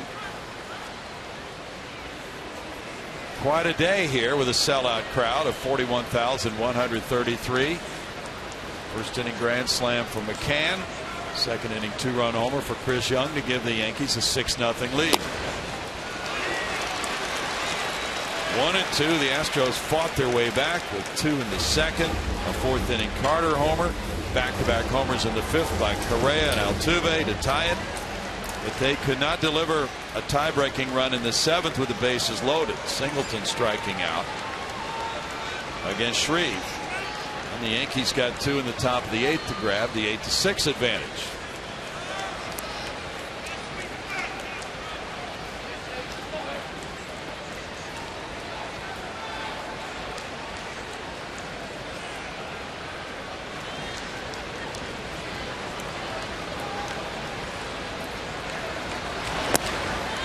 Takes it. Ball 2.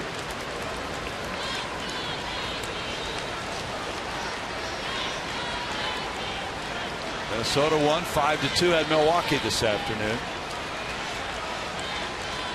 Twins are 40-34. Liner into left. Castro's aboard. A 2-out single for Jason keeps the Astros alive with George Springer batting next.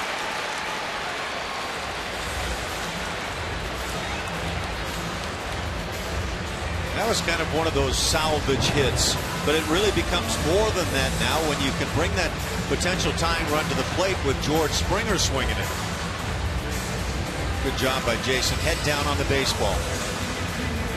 Now it gets interesting with the lefty Wilson and the right-handed hitting Springer coming up next. Pitching coach Larry Rothschild has made another mound visit. With Betances warming up, Joe Girardi last night called on Betances in the 8th inning with 2 outs and a runner on. He struck out Evan Gattis. Would he use Betances in 2 straight games for a 4-out save? Maybe not. Not here anyway. As Springer bats. Springer has 2 walks, an RBI single. He's 1 for 2. Big cut and it's strike one, especially with the night game followed by a day game scenario. Asking a reliever to go back-to-back 4-out saves, something not often done in today's game. George could have put that on a tee where he wanted it. It wouldn't have been better. It's 0-2. Well, he's getting some pitches to hit. I don't know what Larry Rothschild said out at the mound, but he forgot to mention don't throw it down the middle.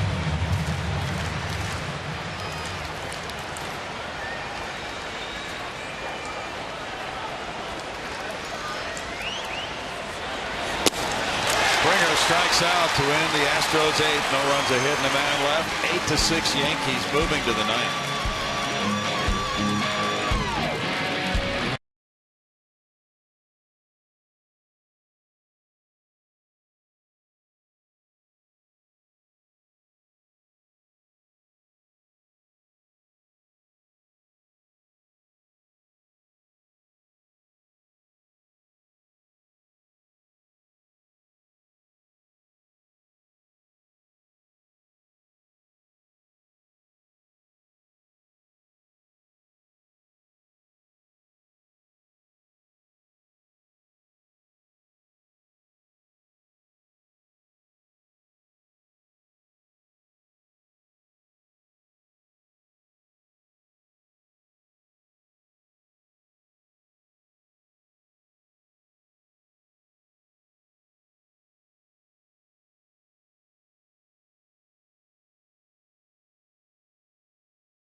Is presented by Southwest Airlines. Book your low fare now at southwest.com.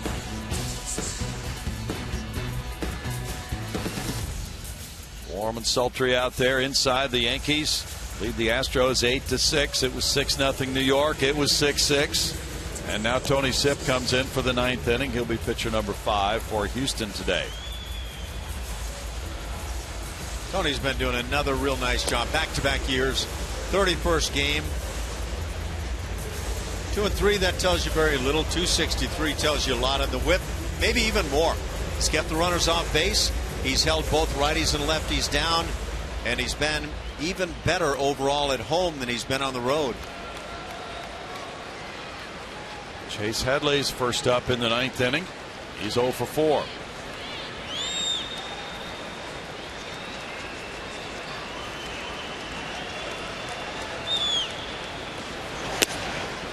Ball 1 from Sipp.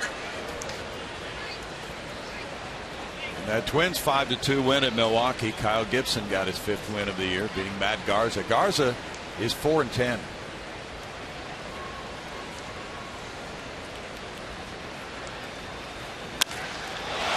That'll make it 9-6.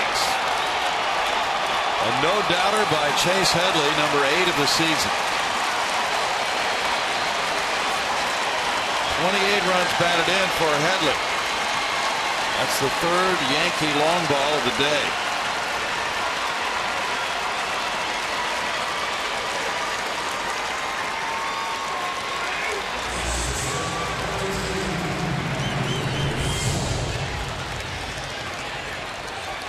Long distance delivery of insurance for the Yankees right here.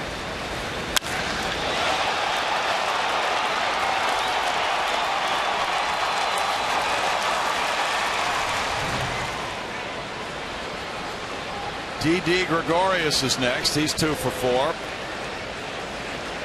Headley rocks one on a hitter's day at Minute Maid. Ball 1.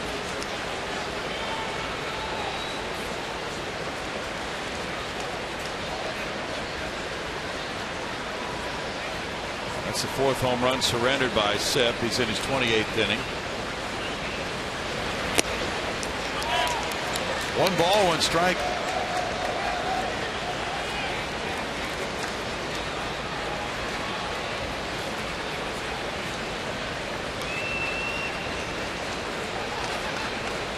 Torrey Otter hit a pair of home runs today for the Twins to give him 10.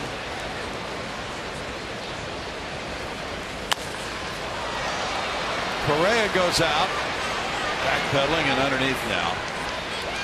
1 out. Our pitching performance is powered by Kubota, and today we talk about Roberto Hernandez, who, since leaving the starting rotation, working out of the bullpen, has been really good. And today, shut down the Yankees. It was 6-0 Yanks early. He held it there so the offense could get back even. But since being demoted from the starting rotation, 13 innings, ERA at 0.69 and a very good whip. He's pitched extremely well. And he's been more than your long guy, the mop-up guy. Stephen Drew looks at a strike. Drew's batting for the first time today, hitting 185 with 11 homers, 24 runs batted in.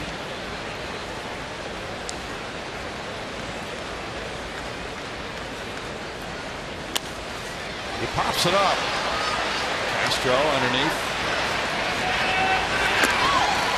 2 down. Correa, Altuve, Valbuena due up in the Astros 9th inning. Gardner's the batter now. Big day for Gardner. 3 hits and a walk, 3 runs scored.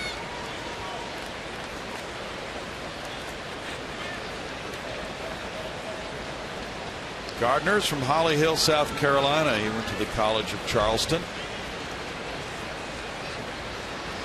He's played for the Yankees ever since 2008.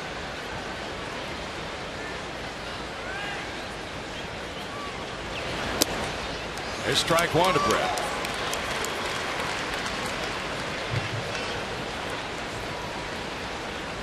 Matt Neshek in 1 inning allowed 2 hits, 2 runs, 1 earned with 1 walk, no strikeouts. He threw 25 pitches.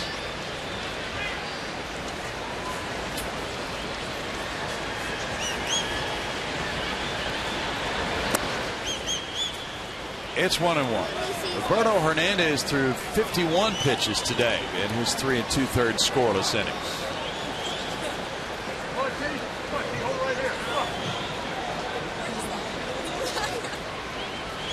Different kind of orange t-shirt there. Or was that just folded over? 1 and 2. Oh, that one said go hard. It wasn't the Yes Way Jose t-shirts that were given out to fans today. No way. Yeah. Well, you have the right to be an individualist. I guess that's true. Your own t-shirt if you don't like what they're giving out. If you can believe that was not a neighborhood play at second, you can do anything you want. Still 1 and 2 for Tony Sepp.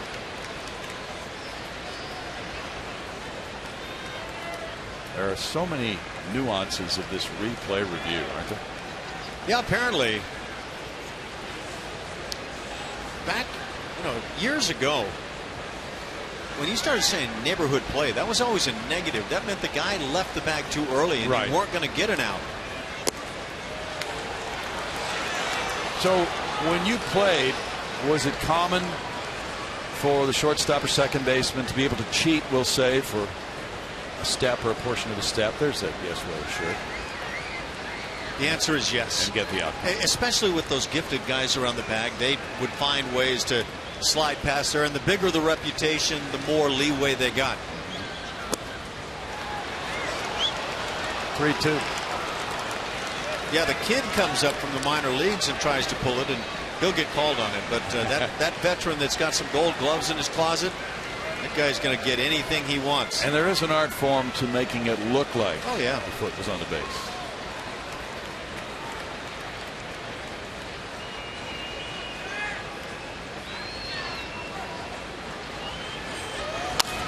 There's a shot foul.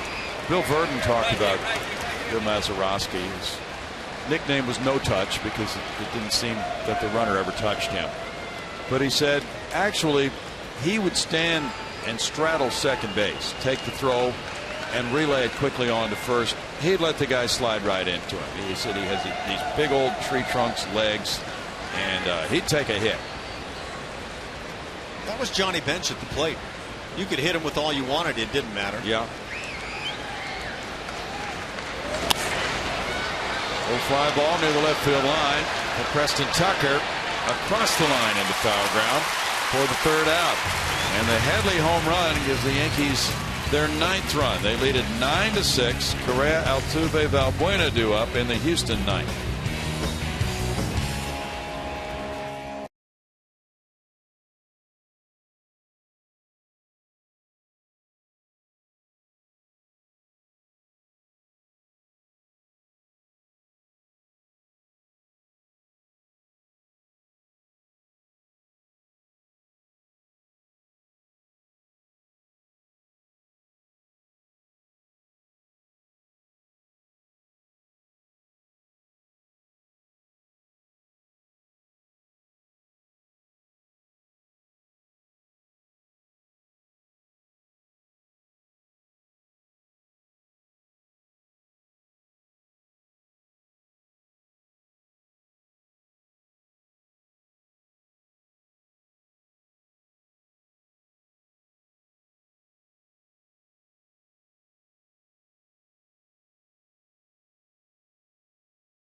Time brought to you by Miller Lite, and you see a Chris Carter long ball in the 4th inning. The Astros trailed at that point 6-3 as Carter delivered the solo shot. Then in the 5th inning, 2-run homer Carlos Correa. 6-5 Yankees. Back-to-back Jose Altuve 2 pitches later. 5th back-to-back homers for the Astros this season. Number 6 for Altuve. That tied it at 6 in the 5th. But the Astros have not been able to score since then. The Yankees have scored 3 times, and it's 9-6 New York with the closer Dellin Betances coming in. And Dellin Betances is about as close to lockdown as it gets in the major leagues these days. Has not allowed a home run this year. Numbers are off the charts. 34th game now.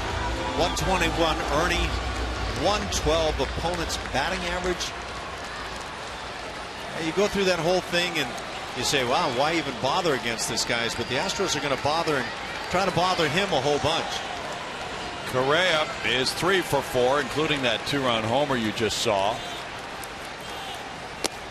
Inside ball 1.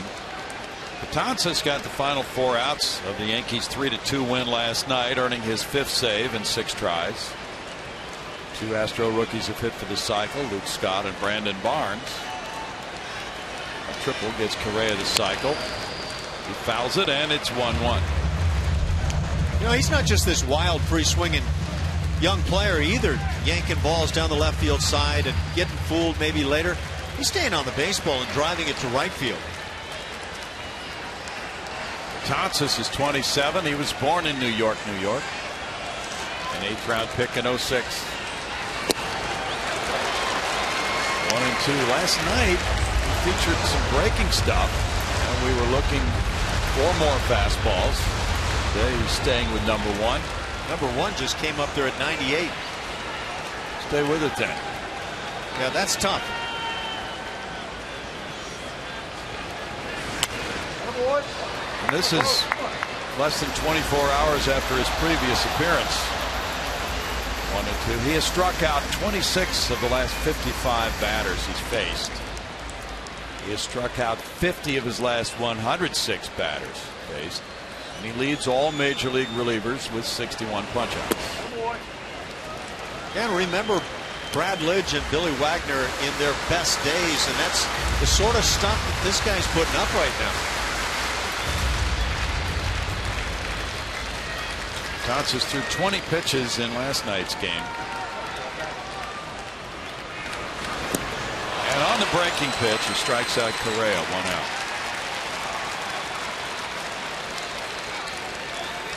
That's 12 strikeouts for Yankee pitching.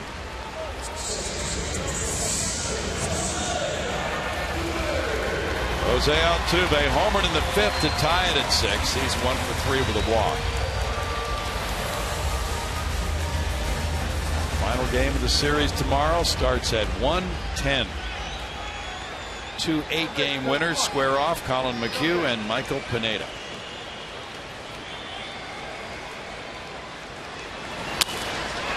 Grounded to second, Stephen Drew. Over to Mark Teixeira, 2 down. Now Valbuena, he's 0 for 4. Angels have the early lead on Seattle, 2-0. They're in the bottom of the 2nd in Anaheim.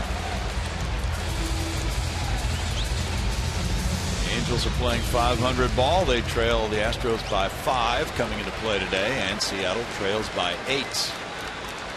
Seattle won last night. Valbuena takes one down and in. It's ball 1. Preston Tucker's on deck.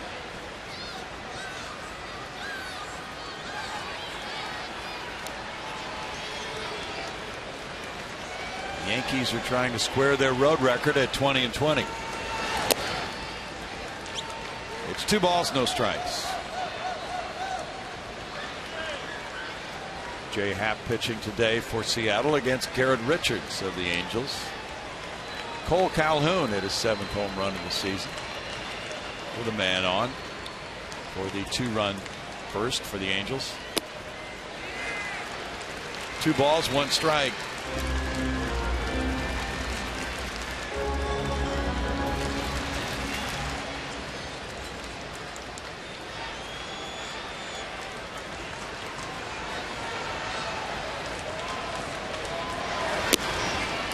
Now 3-1 to Luis.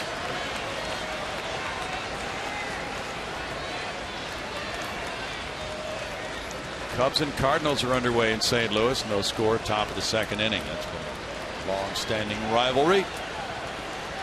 St. Louis continuing to play the best baseball in Major League Baseball. 3-2 now.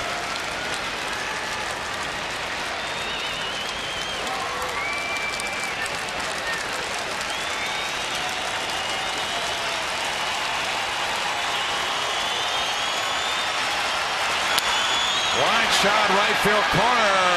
Fair ball into that corner. Valbuena, fan interference, will be awarded second base, and a double for Valbuena. Yeah, that keeps the Astros breathing, and now that shot to come up with another base runner, and then he had the chance to bring the tying run to the plate. Good swing. Big time fastball, inside edge, quick bat.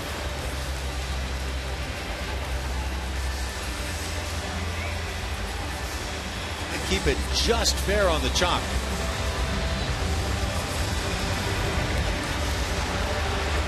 That keeps it alive for the Astros. Brings up Preston Tucker. 7th double for Valbuena.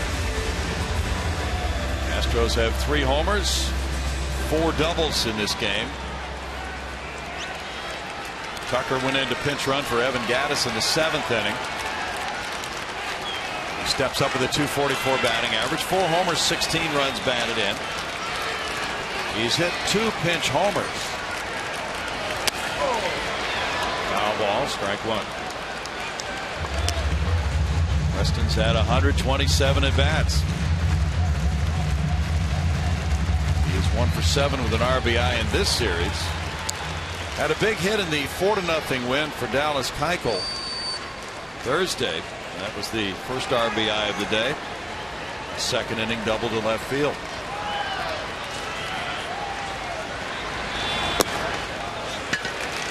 Oh, and 2.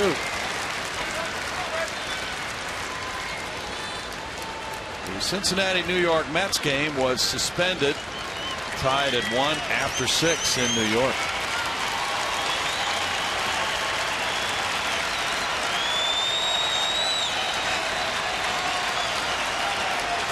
They'll resume that game tomorrow in the top of the 7th and then play the regularly scheduled game, series finale. 1-2. The sun just popped out, and that puts that area around home plate in bright sunshine. And that sunlight comes right into the face and eyes of the hitter, left-hand hitter anyway. That's all you need with 2 strikes in the count against the guy throwing 98.